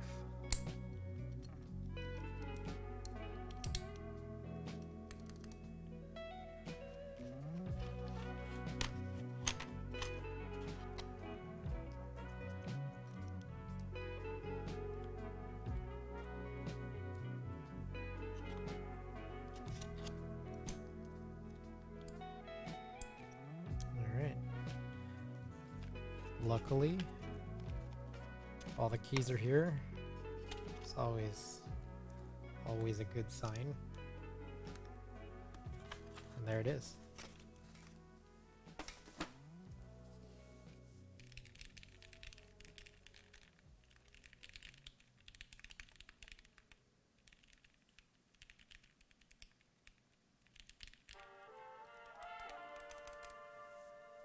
It's real good.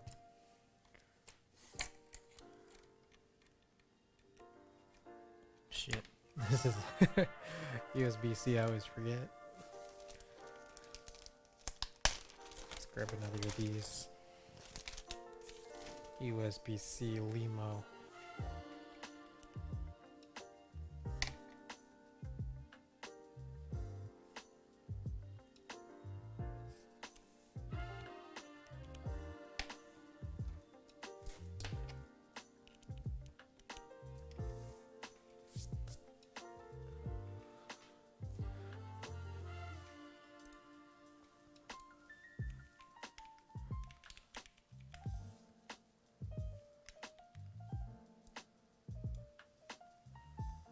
Try this out. English 1K. Oh, I need a wrist rest. You like it? It's not bad. The more I look at it, it's actually not bad. It's when I think just the lighting right now kind of makes it look like it's flaring out from like a yellow into an orange. From here on out.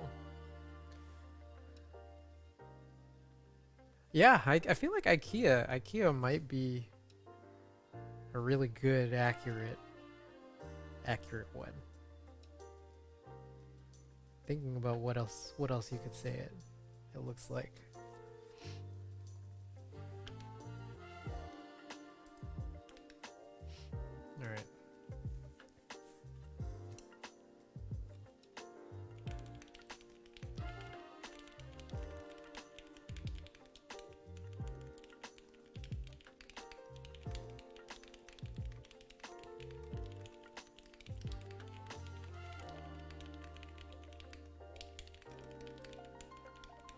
Oops.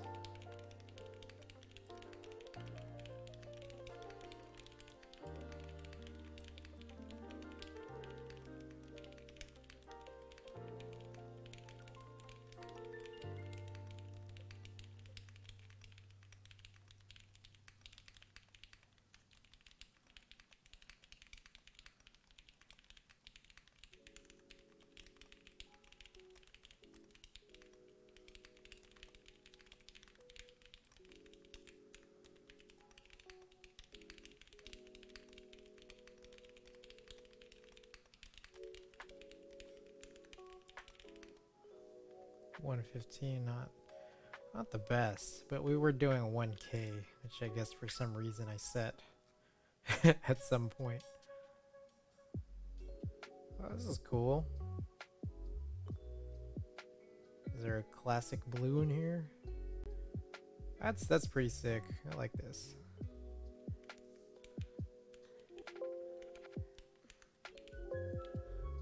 Guess not.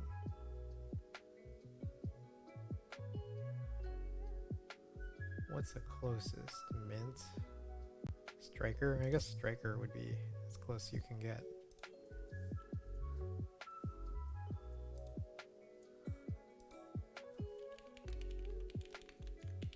Oh no. Oh my goodness.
Oh, big jump, big jump.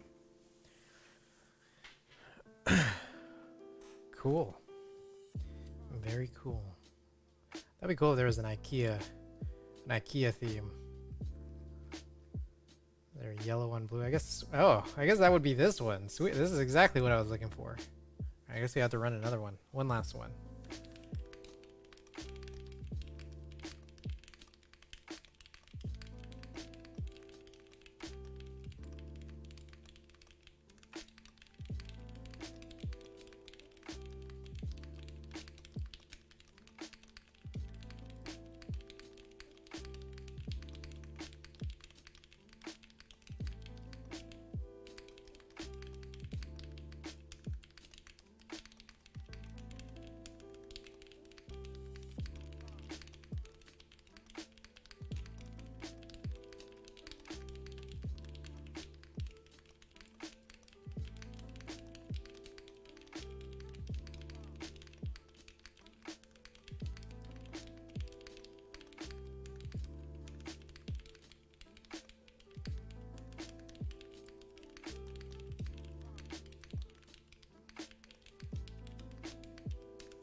Oh my goodness.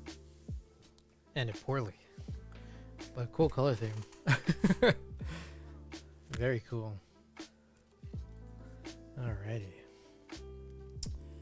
So what we got next? Let's go next tonight. So there was something here. Chris, like I was mentioning earlier, if you're still there, I've got this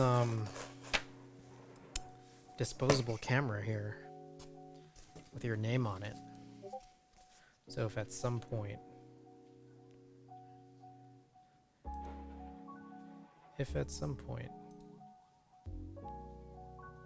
we're to go get at it.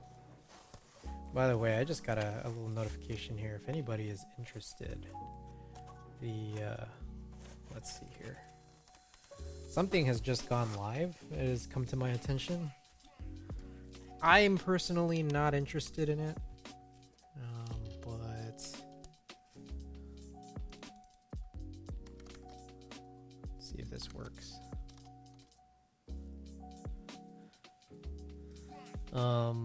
Left hand, like Southpaw 1800. Anybody's out there listening? Monarchy, Monarchy. Just threw this up right now. Might be Efroless, if I can see that right. Yeah, Efroless 1800. I'm not into this, but I think there's a lot of people out there who might think it's super interesting. So check that out. 565 Singaporean. About 400, 423.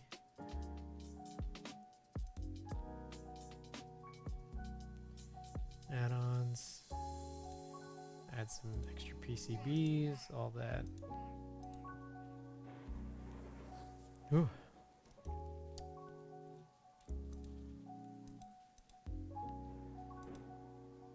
Completion date would be the end of the year.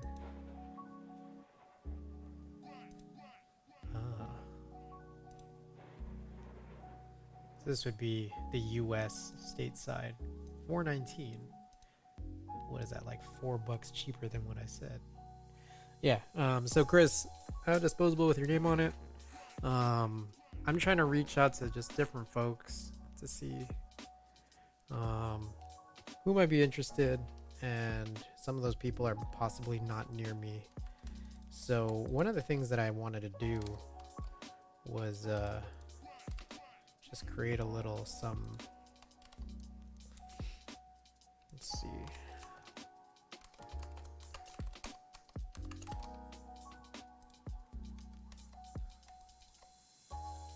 I had some notes. I don't know where I left these notes. Might have been on this machine here. Ooh, my eyes. My eyes are all dry. I feel like my eyes sometimes dry up whenever I just focus super hard on some kind of game.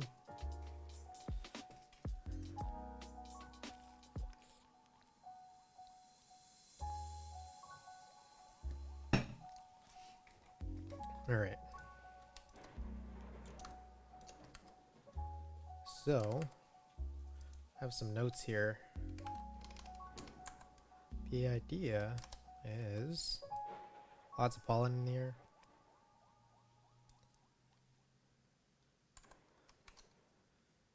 I want the properties. Let's add, I don't know. Start 12 points all around.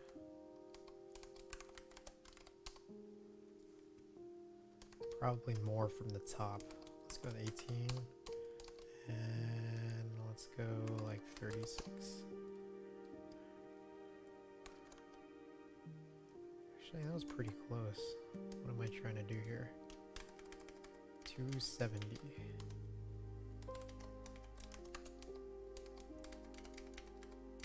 Minus 18, 252.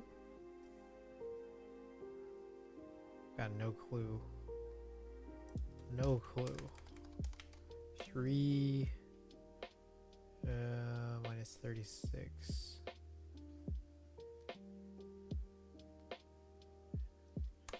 $360.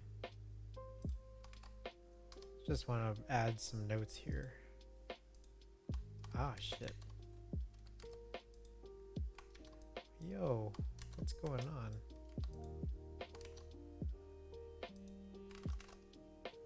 Whoa, or game. Alright. Notes.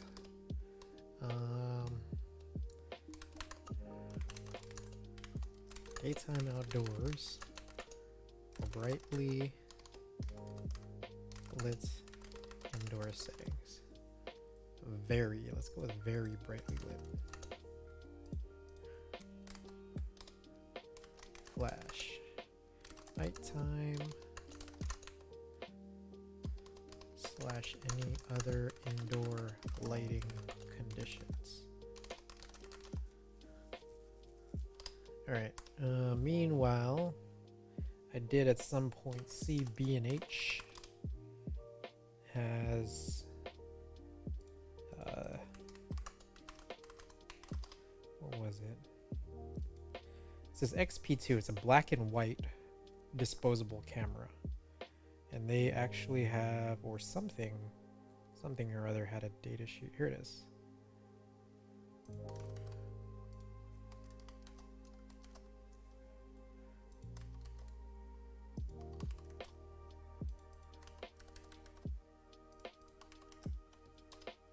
There we go.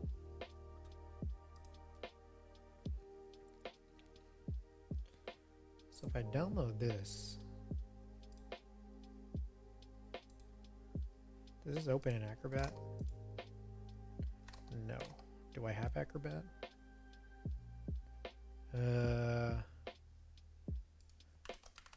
I do.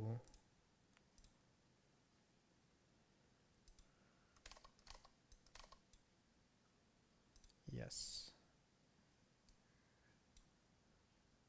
What is going on? Why would it do this? Click on change. What is this? Okay. Oh, interesting. That is super interesting. Okay. Apply. Okay. Continue. Alright, so what did I want to do? I wanted to go down and look. It was here somewhere. There's this little diagram that I wanted to steal, but it might not even have been this. Am I crazy? I swear I just saw it. I was just looking at this earlier.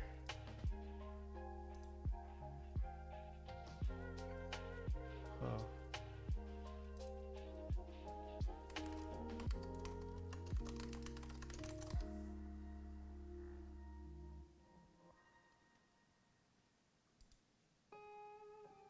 There was some like instruction manual that I wanted to steal a little diagram from. But I'm also realizing it's fucking on the box.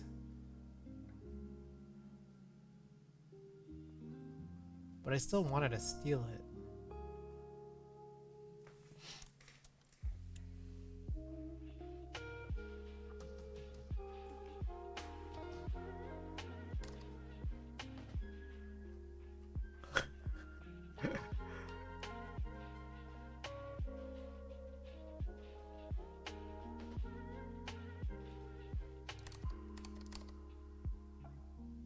There's like, yeah, it's straight up the diagram is on the box.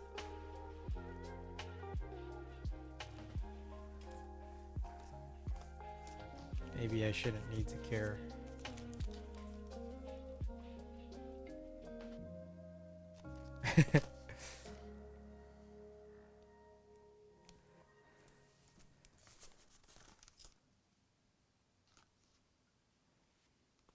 I think one thing I'm curious about, there's actually a few things I'm curious about this.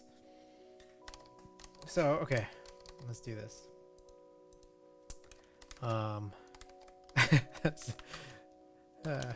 Read the back of the box.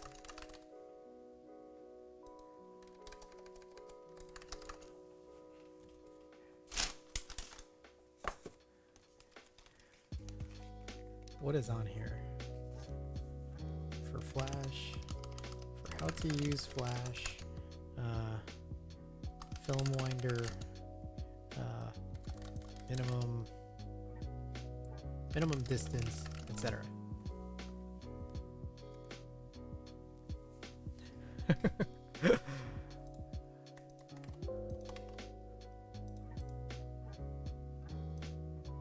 Alright, can we use something here that's literally anything but the default?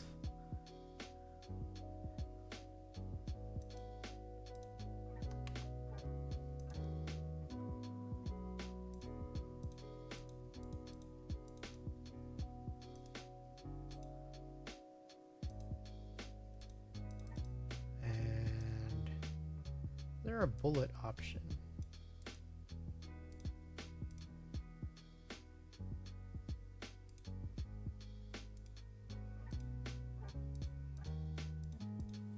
I feel like I should have just used like InDesign or something. Or some of this makes a little more sense. But then you'd also be watching me struggle to use InDesign because I haven't really used it super thoroughly in the last little bit. Oh my goodness.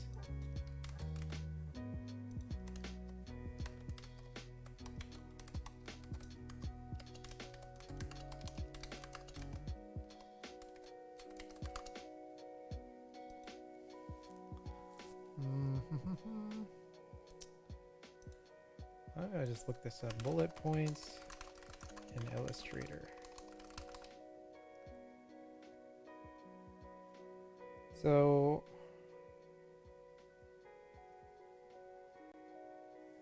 add a tab after the bullet. Oh, this is terrible. There's like no indentation options.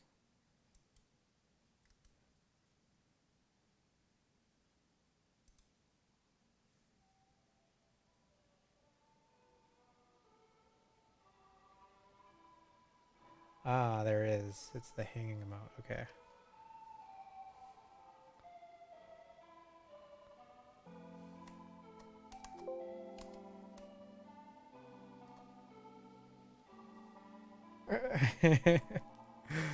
Oh shit. I literally don't have this character to get bullets. I can just get a bullet character online.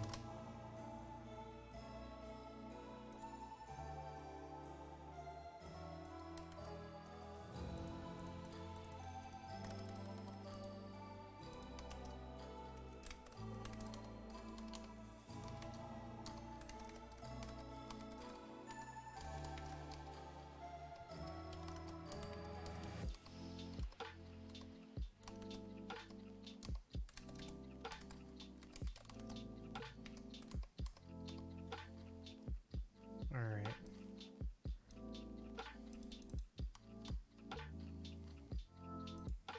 Where is... I guess it would be in paragraph. More options.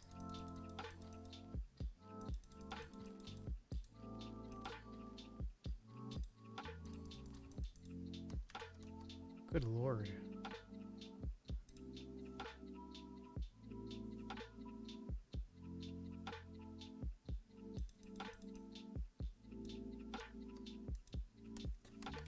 None of these are doing what I wanted to.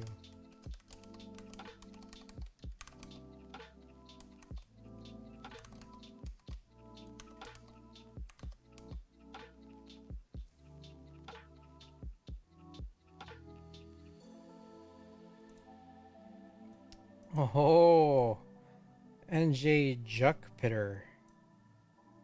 Oh, I get some big follows. Some big ol' follows.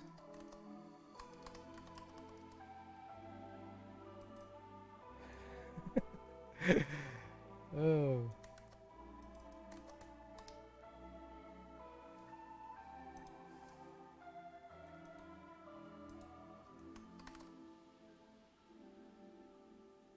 Enter a left indent and a negative first line indent. Okay, so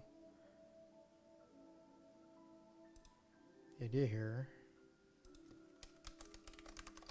is to make that equal.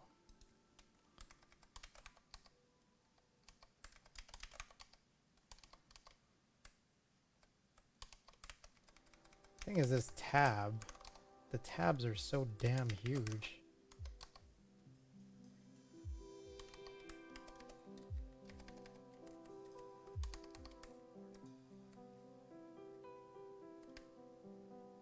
Tabbing is ridiculous.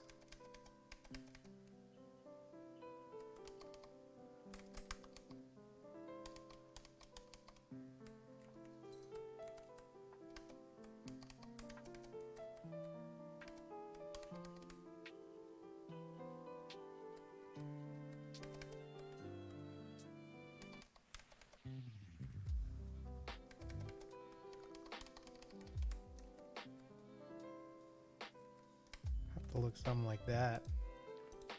Then is there a way to take this all backwards?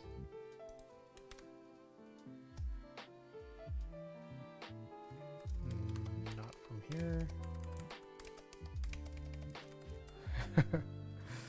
Oh, everything's like kind of pushed in. It's like feels like this is just super goofy to do in Illustrator.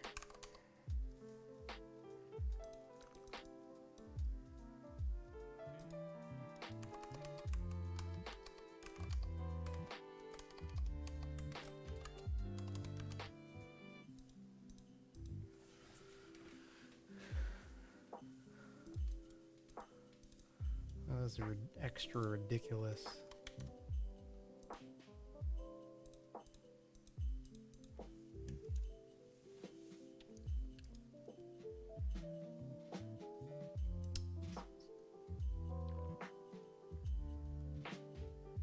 Right indents, left indents. See, one would imagine that this shit wouldn't be so crazy. Is there a way to check on the tabs? Illustrator, tabs.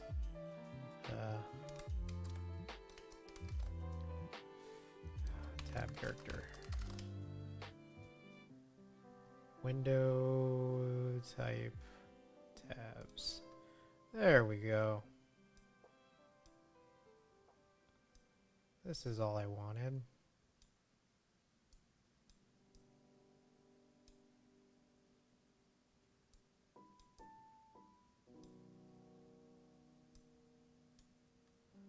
So hold up.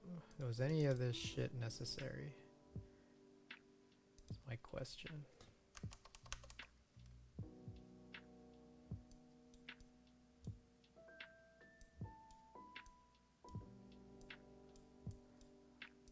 What the shit?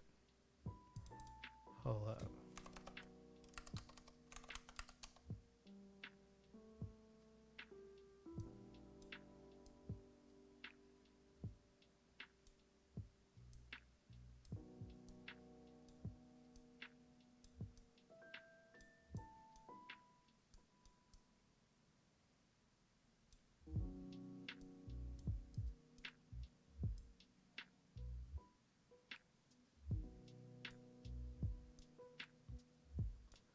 Get this here at the beginning. Did any of this shit need the tabs? Maybe not.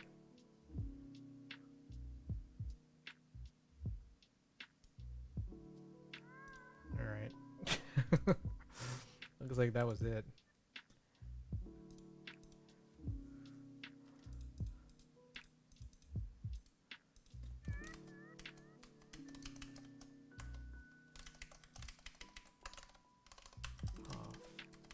Flash on. Let's change this to extremely brightly lit.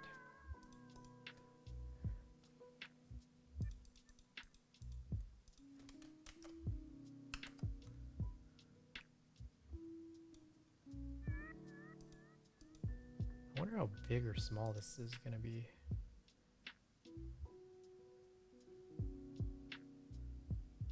It's like a 4x6.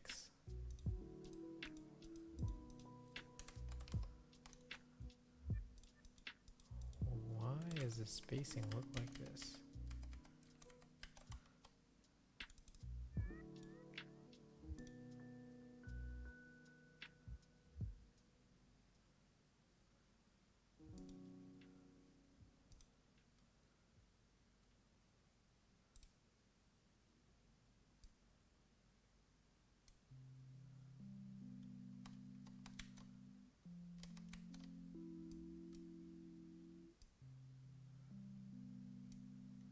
There we go.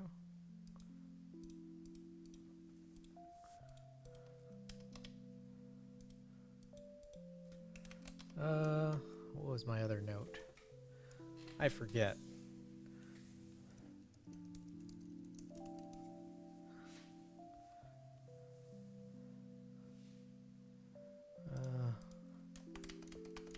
Let's go with, let's say something like no immediate rush, but would be nice. Good finish and send back by mid to late May.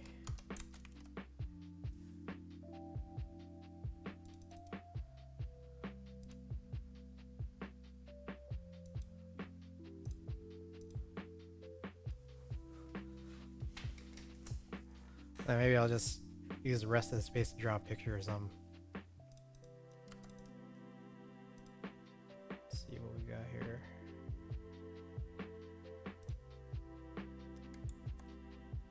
Leader.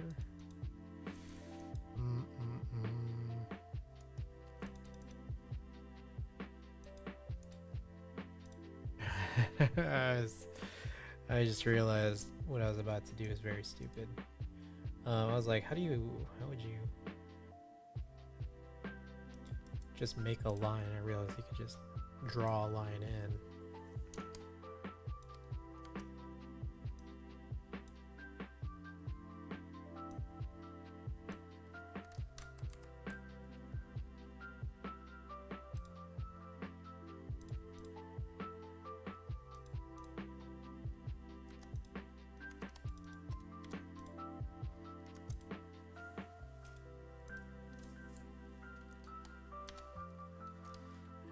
Be what day is it today?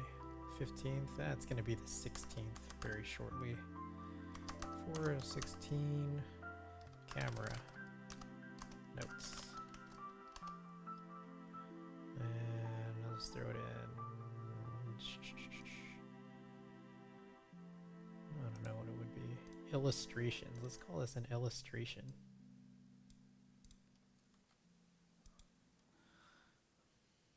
Can't save the document. What?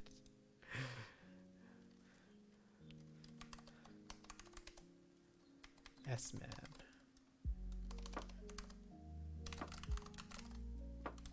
.ai.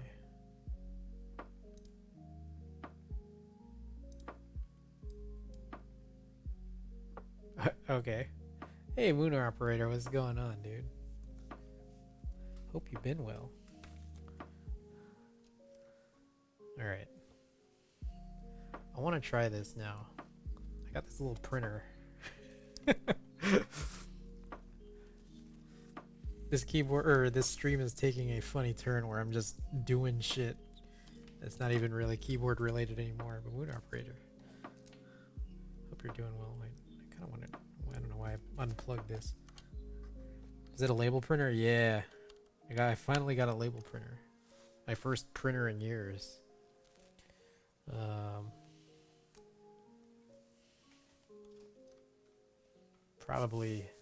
Probably a good idea for me to sort of hide what's on my screen right now.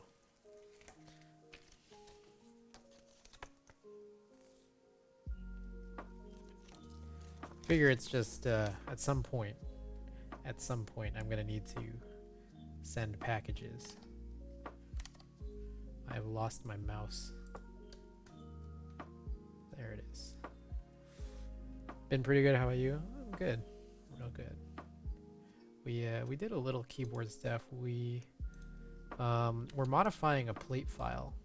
Ponoko was unhappy with how this little, you know, I don't know what you call this little arch was touching this Alps stabilizer cutout.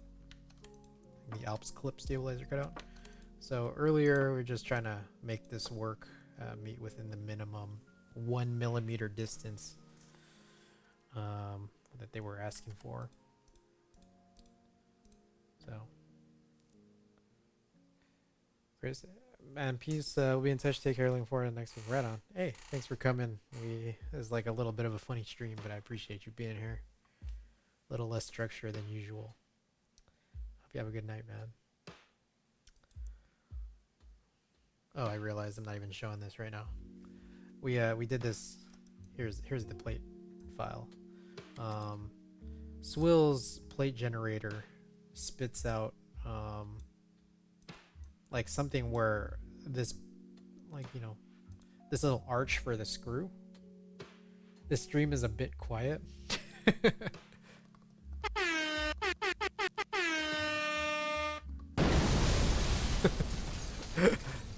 Jesus Christ, we love you, Claude! Anyways, Swill's plate generator spits out this cutout for the screw Smoke weed every day. that touches the Alps stabilizer clip cutout too closely, and Ponoko didn't like that. Should use AIO3 plate generator. I didn't know you had one. Swills was the one that I know, and Jax corroborated that it was a good idea. Ah, interesting. Let's take a look at this. Oh, what the?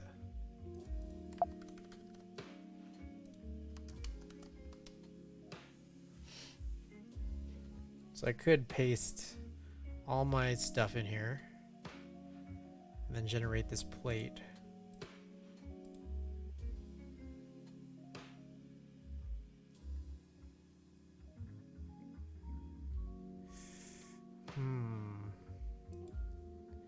So what I ended up doing, AIO3s is generally better. Yeah, this is for Alps. What I ended up doing, I love how there's all these online tools for generating plays. Stuff like that. Yeah.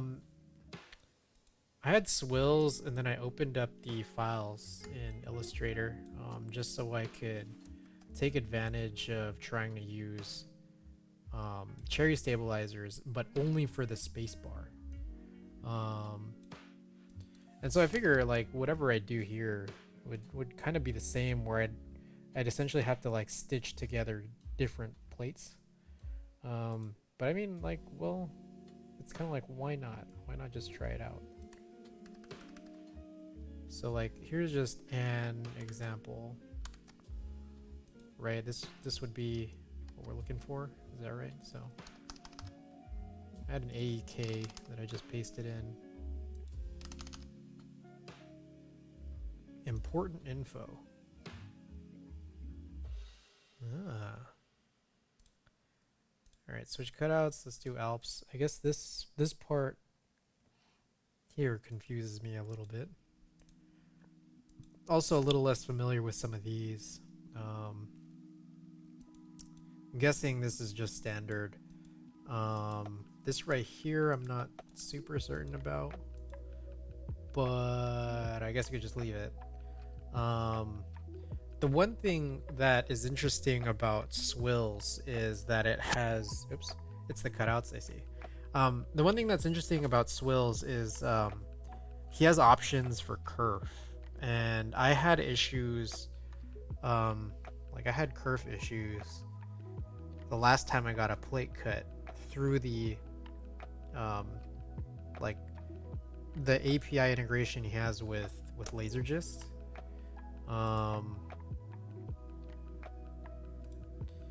But I that's kind of why I was like bringing some stuff into here, into Illustrator, just to try to get things correct. So sending it over to Ponoko US, and they came back and they just said like, hey, we didn't like that thing of how these two things were touching. What I'm curious about is how is that accommodated for here? So like, let's say that we try to do the I guess it would be AEK. Would it be AEK? 225. Oh, so I didn't actually know that. That's interesting. Okay. So I'll just generate this. So it spits out all of this in DXF, which does Illustrator open that? Look at this. I was working on some emote ideas. Just FYI, as a sneak peek of me and a couple buddies brainstorming what these next emotes will be. Hope you enjoy.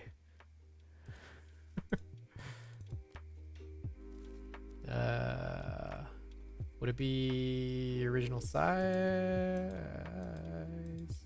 Let's go just scale if it artboard. Why not?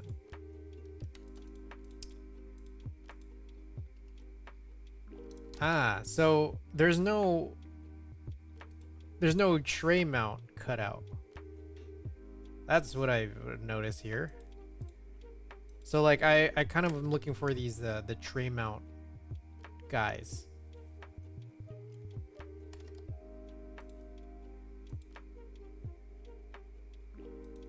And I kind of I was kind of recognizing, I think I touched this a long ass time ago. And I think I just got a little confused because I'd never seen DXFs before.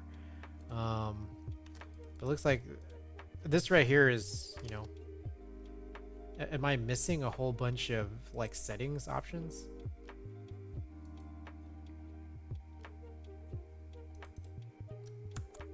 Because this seems a little more barren, but I can understand why. Like, I mean, if you're trying to get some simple plates cut for whatever purpose, I don't know if this is just supposed to give you a starting point versus, you know, Swell's giving you some that is more usable, but still, I mean, it requires me to get some work. So here's what I had sent from before, that Ponoko, they out of, you know, their goodwill just reached out to me saying, hey, we don't like this, and you know, I think their rationale was, we don't want you to get mad if we cut this and then it doesn't come out to your expectations. So this is what I ended up doing. Just trying to get the standard tray mount plates cut.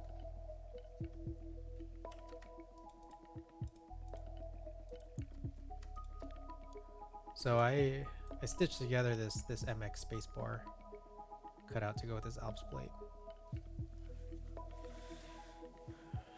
Also, it's in an HHKB layout. Blocked corners, split right shift, split backspace, you know, the works.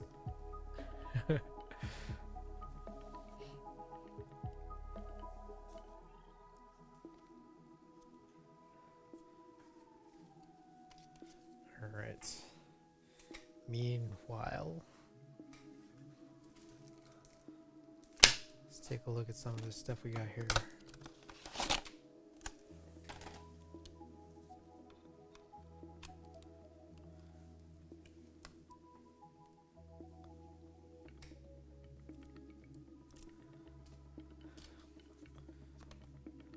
Trying to use a label printer that I recently had bought. Trying to find places I can plug this in. I guess I'll just use this one right here. Why the hell not?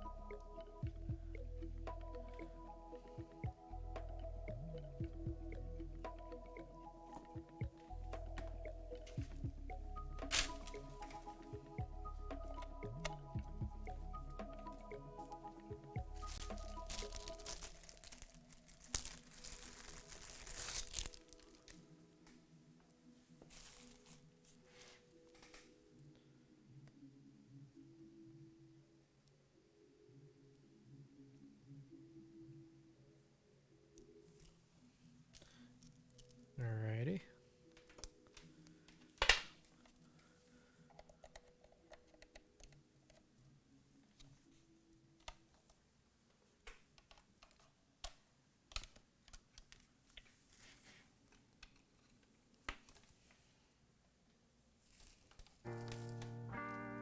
So it's telling me to go to like rollo.com/driver.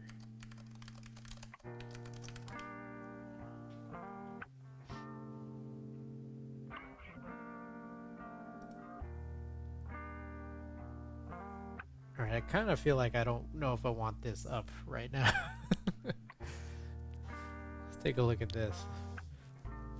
Rollo doesn't print chocolate. Alright. By the way, this is the build we did last week, and while I love it, to be perfectly honest, I feel like thematically I'm going to want to break this down so I could put blue Alps in it instead of brown Alps. Just a feeling I get that I'm gonna eventually want to do that.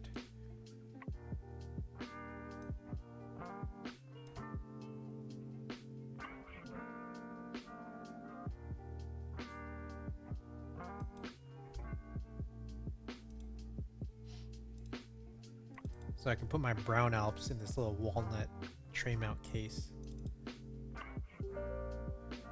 This is an awesome board though, I will admit.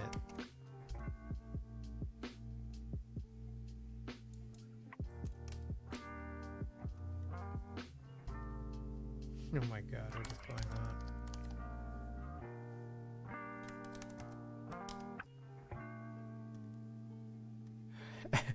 It's like every time I get to that like user management thing in Windows, I think I have Synergy just stop working.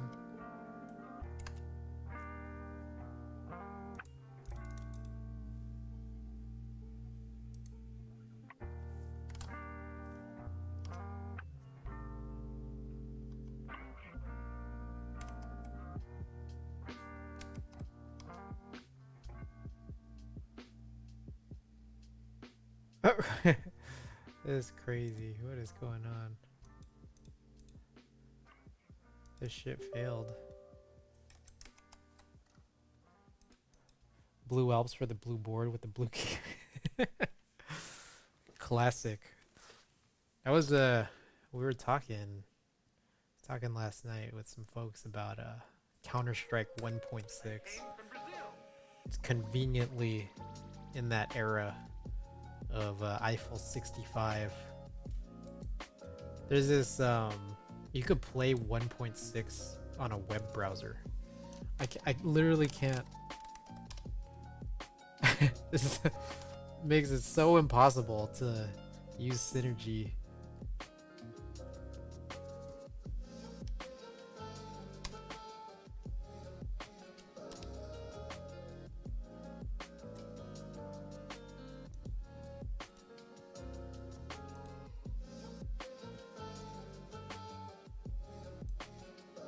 All right.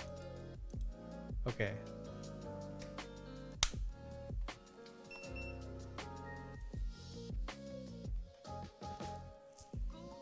Okay, so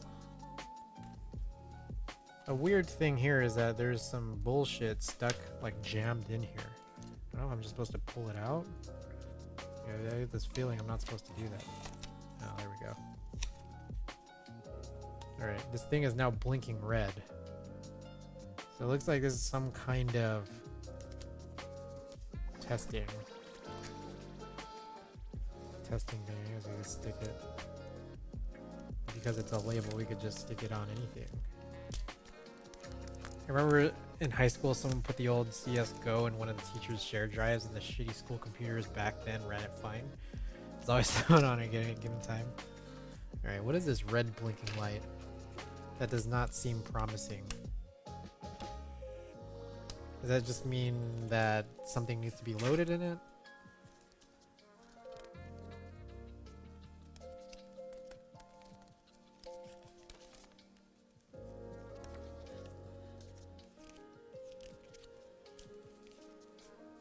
How does this... How do you load this? I feel like I should watch this setup video. Alright.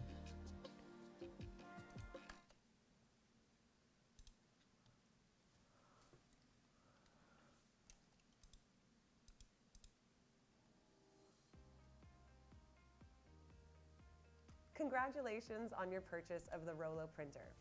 It'll make your shipping and printing life a lot easier. I'll be showing you how to set up your Rollo for first use. In your package, you'll find the Rollo printer, your power adapter and cable, and a USB cable. Let's get started. Please ensure Rollo is turned off. I'll turn it on. Connect the power cable to Rollo. Alright. I'm doing this in the right order. And to the wall. The world of corporate dream. Connect the USB cable from Rollo to your computer. All right, did that. Check. Load your labels in. Whoa, whoa, whoa, Be whoa. sure the side you want to print on is Okay, hold up. They went way too fast there. Okay, so I open it up from this side.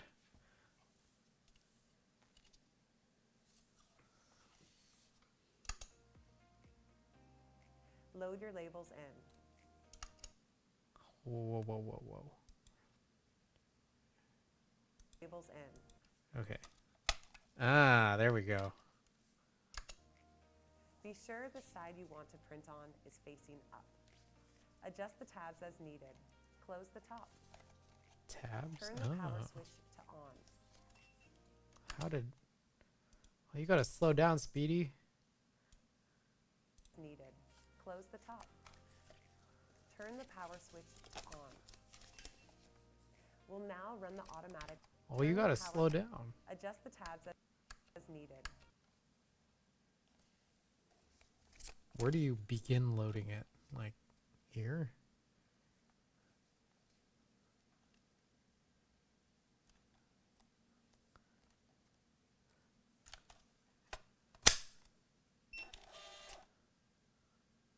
Does it just waste the first one? Is that like a thing?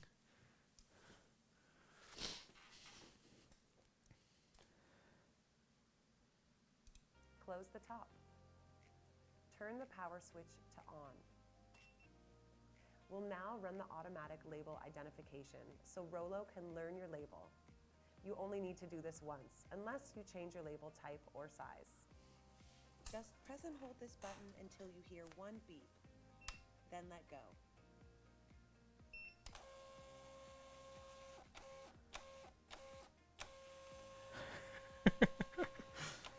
Rollo has now identified your label and its tear-off point.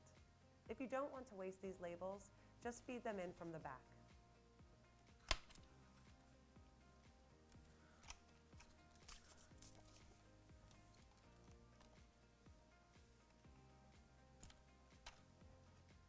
We're Whoa, whoa, almost whoa, whoa, whoa, slow down. She closed it. What do you mean if you don't want to waste those labels? We're almost done. In the Ah. next step, John will show you how to install the latest driver. Please click on Next Step above. Thank you for watching and happy printing. All right, I did that. What is ship manager? Oh, I see. Some horseshit. Okay, got it. Of course. All right. So I wrote some notes earlier for this little project. This is the disposable camera project. Here, I'm looking for folks who. I think I'm looking at like I kind of want to find folks who like old friends I kind of lost touch with. I think that would be like a fun, interesting way to catch up, but also just sorts of anybody. Moon, did you say you were interested in this? Would you want a disposable? I'd send this over if you were interested. I'm curious here. Does it just know my label size? I was, but then stuff happened. All right. No worries, no worries. If stuff too crazy, it's no pressure.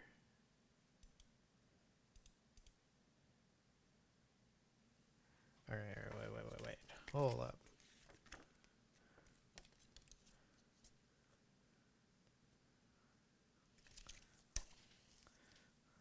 Cancel.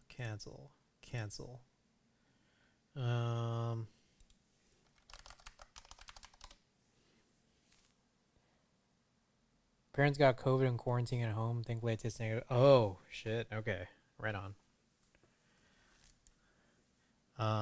Yeah. No. I mean, uh, I'm glad you're doing all right. I hope your family's doing all good too. I know it kind of can be a scare here with COVID and all that, but we're kind of in an interesting time right now. I think with like sort of this recovery, and so just wanted to ask if you were interested. Again, I can send over a little disposable camera. If you're interested in just taking some shots, I'll I can recover or I can cover the return shipping too. All you gotta do is just take the shots and then pack it back up and drop it back off at USPS. It's kind of the plan that I had. I gotta figure out like all the logistics because I got about 10 disposables right now, and wanted to see who and how many people were going to be interested in just helping out with this little project. Doing a road trip with a friend and taking some pics. Oh, would have been cool. Would still be cool if you're still going to be able to at some point. All right. I'm digging around hard here. Devices and printers.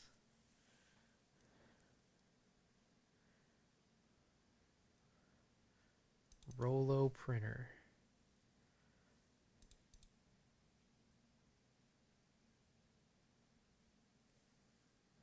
Printing preferences. Let you know when everything clears up. Sounds really fun. Yeah, for sure.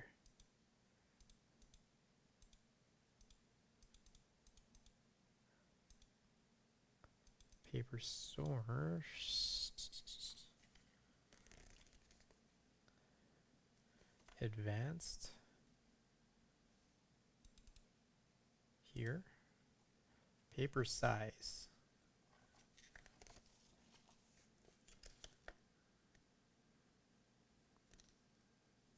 I mean, it looks like it's already there. Okay, all good. All right, let's try this shit out. I'm so curious. You know, like I got this thermal label printer, right? And I'm like so curious what happens if you try anything, like any funny business. Like what happens when you put color? What happens when you put a photo? Like what does it do? I'm so curious.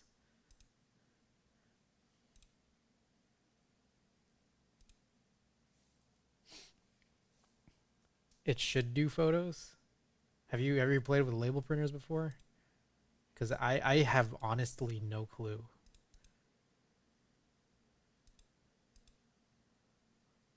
Well, let's try this one.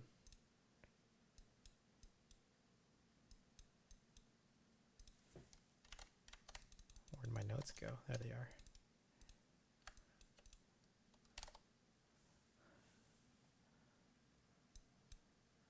What are some pictures I already have exported? So here's one that's black and white. How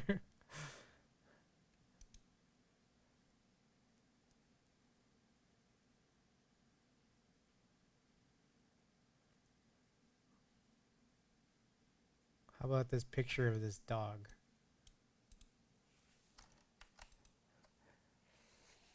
Probably has some dithering algorithm on it, probably not labeled, but I bought a receipt printer. Wrote some code to have it print photos. Oh.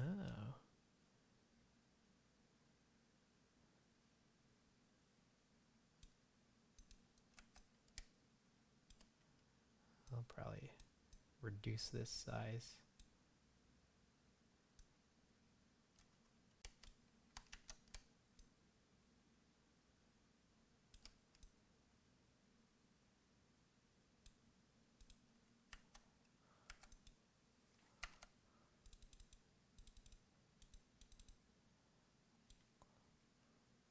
Let's decrease this a tiny bit. What about, I guess we can do something like this.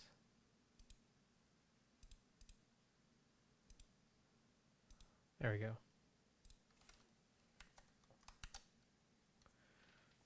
All right, let's try to print this. I'm so curious. Rollo printer, print.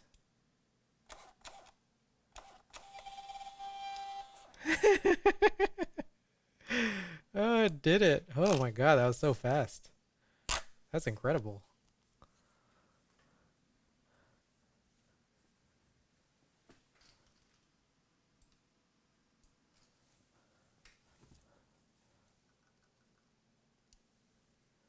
I was just gonna draw pictures on this, but this whole notion that I can actually print photos on this is super hilarious.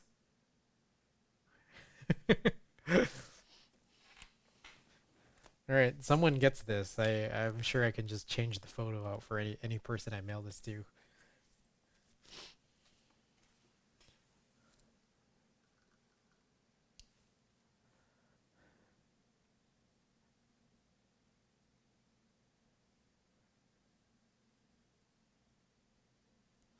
All right. I am pleasantly satisfied. Oh, I just remember why I got the receipt printer. What did you need the receipt printer for?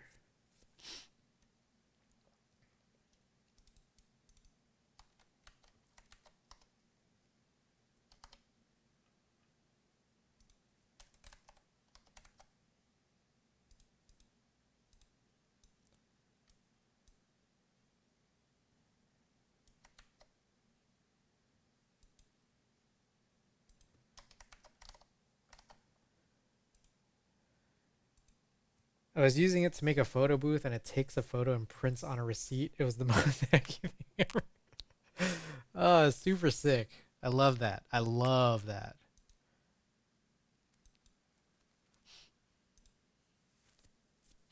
All right. Meanwhile, another random thing I wanted to do today here was just quickly go through some photos. I feel like I haven't posted to Instagram in a pretty damn long time. It's been about a week or so. Maybe more. I think a week and a half. So let's see if we could just come up with some. We had some decent photos from the last couple streams. I think this was on a disposable. Look at this.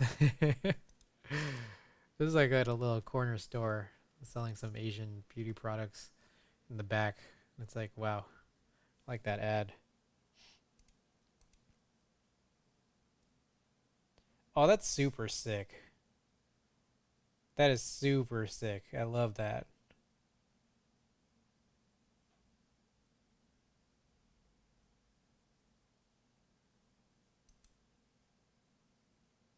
So,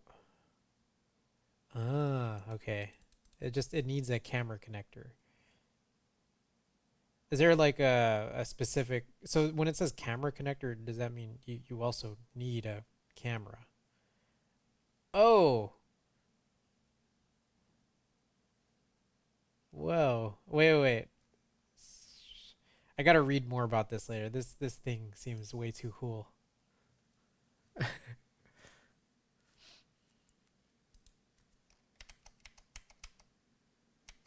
Oh, hey, it's me. I wonder what was in that package. I get so many packages I never ever know. Some of these too dark. That was a cool roll overall. Like this one right here, a little donut, mini donut truck.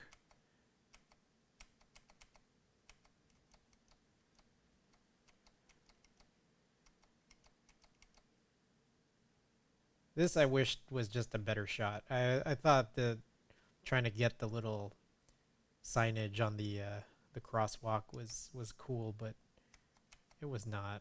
I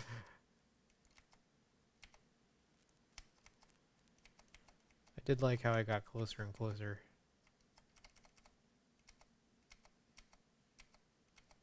This one I do have loaded up on my phone, so I kind of could post this. This one's also nice.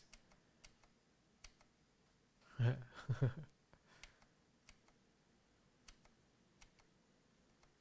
one's a funny one. I think you need a hole in the mask for the beard. So on the guide, it's a bit overkill, but there's two separate components that work. Raspberry uses its camera to take a pic. Pic gets converted to a black and white bitmap. Raspberry Pi communicates to the printer over serial to print the photo. Oh.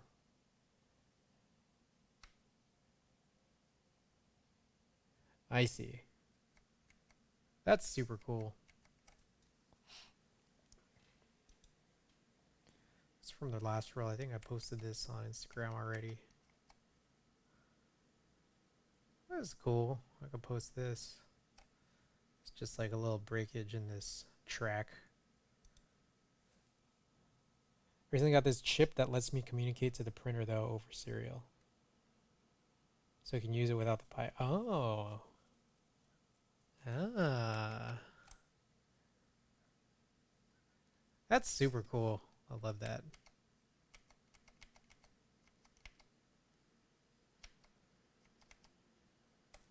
I like this right here. Skate or die.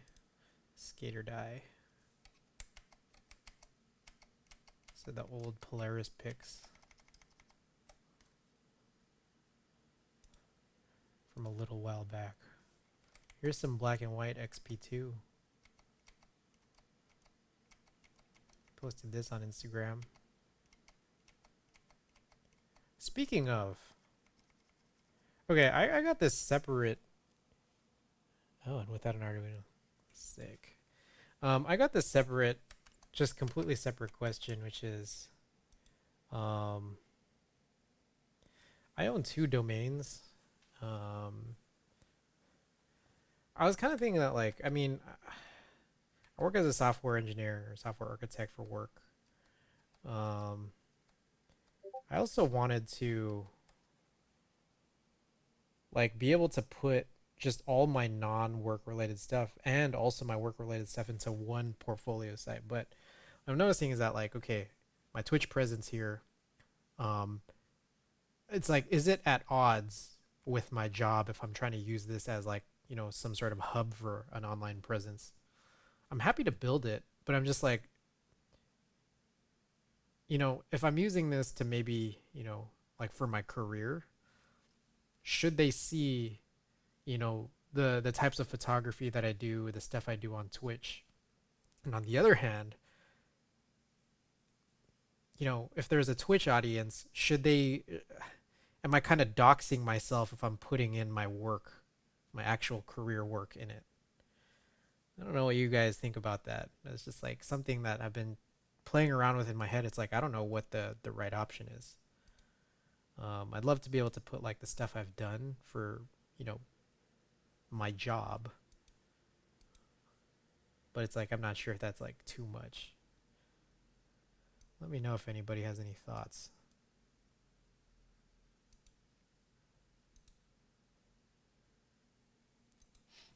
I got a personal site / GitHub too, but I keep it separate from Twitch.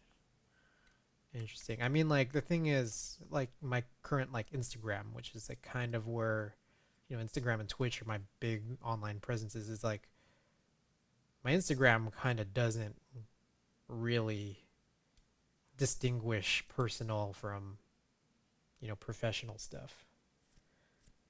I feel like the community isn't toxic that I'd be worried. True, true.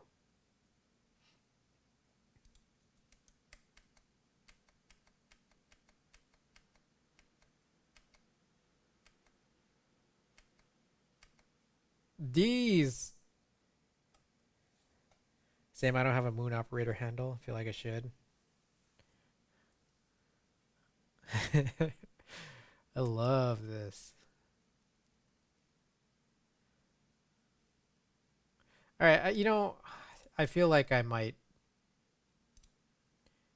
It might just be this. It's just like such an easy picture to post that it's like, fuck it, this is the one.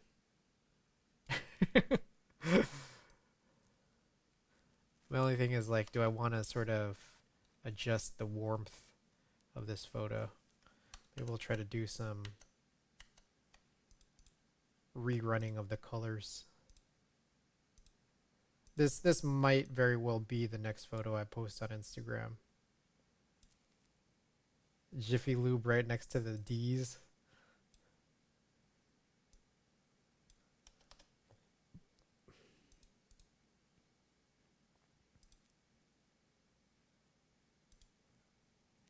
Perfect. There's another really strong thing that I want to be able to show y'all. Give me a second. I would need to find it. All right, these colors make a lot more sense. Significantly better. Let's go Kodak. Kodak or auto neutral?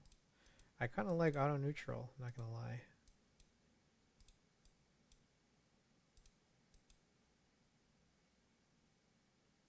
Let's go with auto neutral.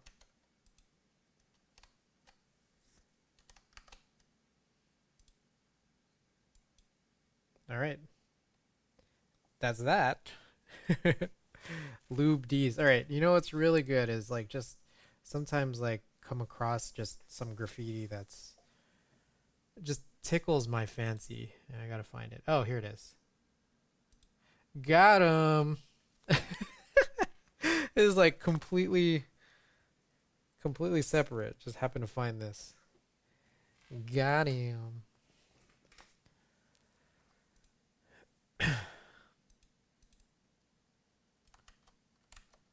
All right, I'll probably post this tomorrow. I was considering posting it tonight, but I just feel like it's pretty late.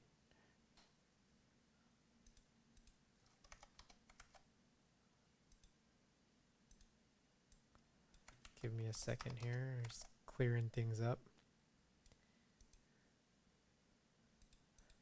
So, oh, for anyone who didn't catch, so I have this question up in the topic here. It's just concerning this board. This board is like not even a real board. That was the whole thing that I was describing earlier.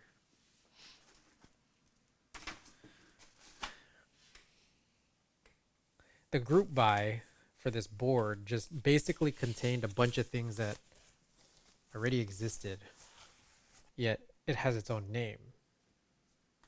So I think a keyboard is really just a Frankenswitch. That was the whole discussion I had earlier in summation. It's just a board is all the sum of its parts, and it's labeled something. Second of all, we got GMK Classic Blue in the mail today. Take a look at that. Real good. It's like IKEA themed.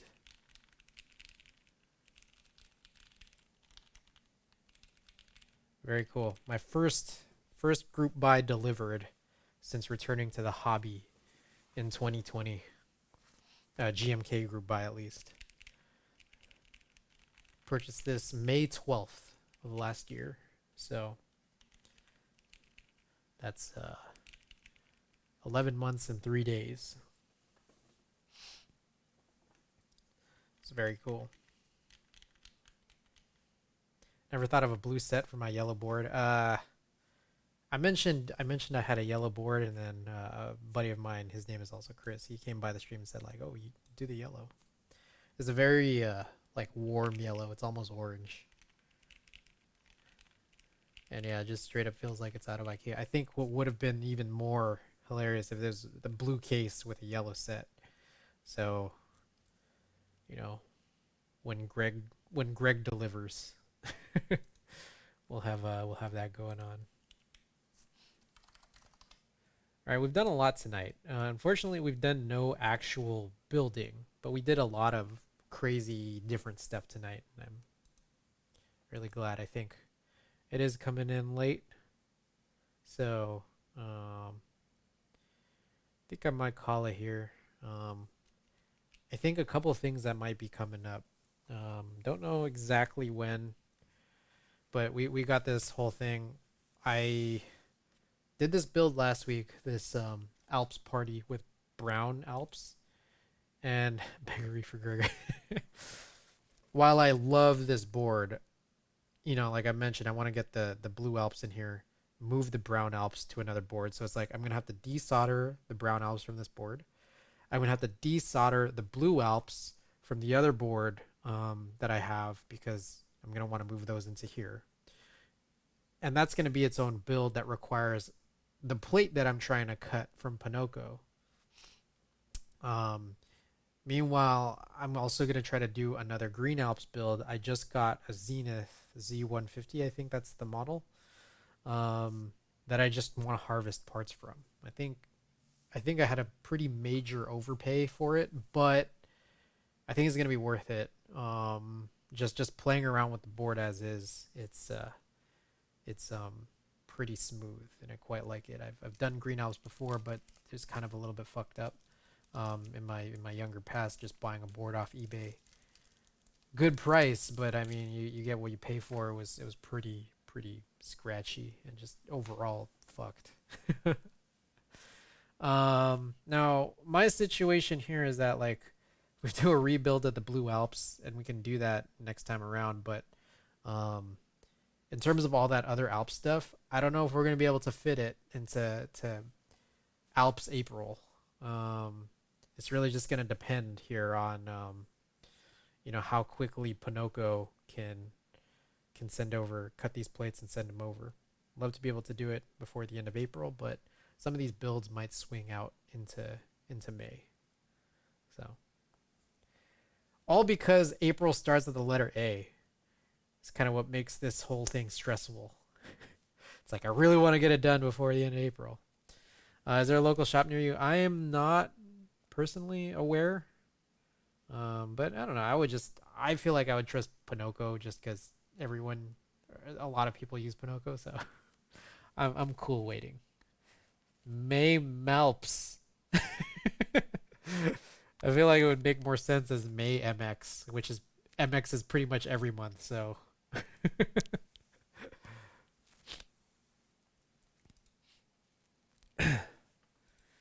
Alrighty. I think that just about does it, guys.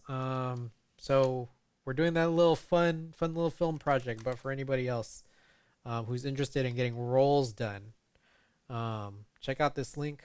I got it all there for you.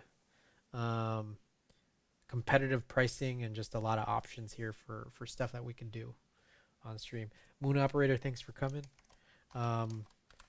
Otherwise, just a couple other announcements. Discord, if anybody wants to join the Discord. Moon, whenever everything all gets settled, feel free to just DM me on Discord for any address information if you want me to send over this stuff. Otherwise, we'll chat about it looking ahead.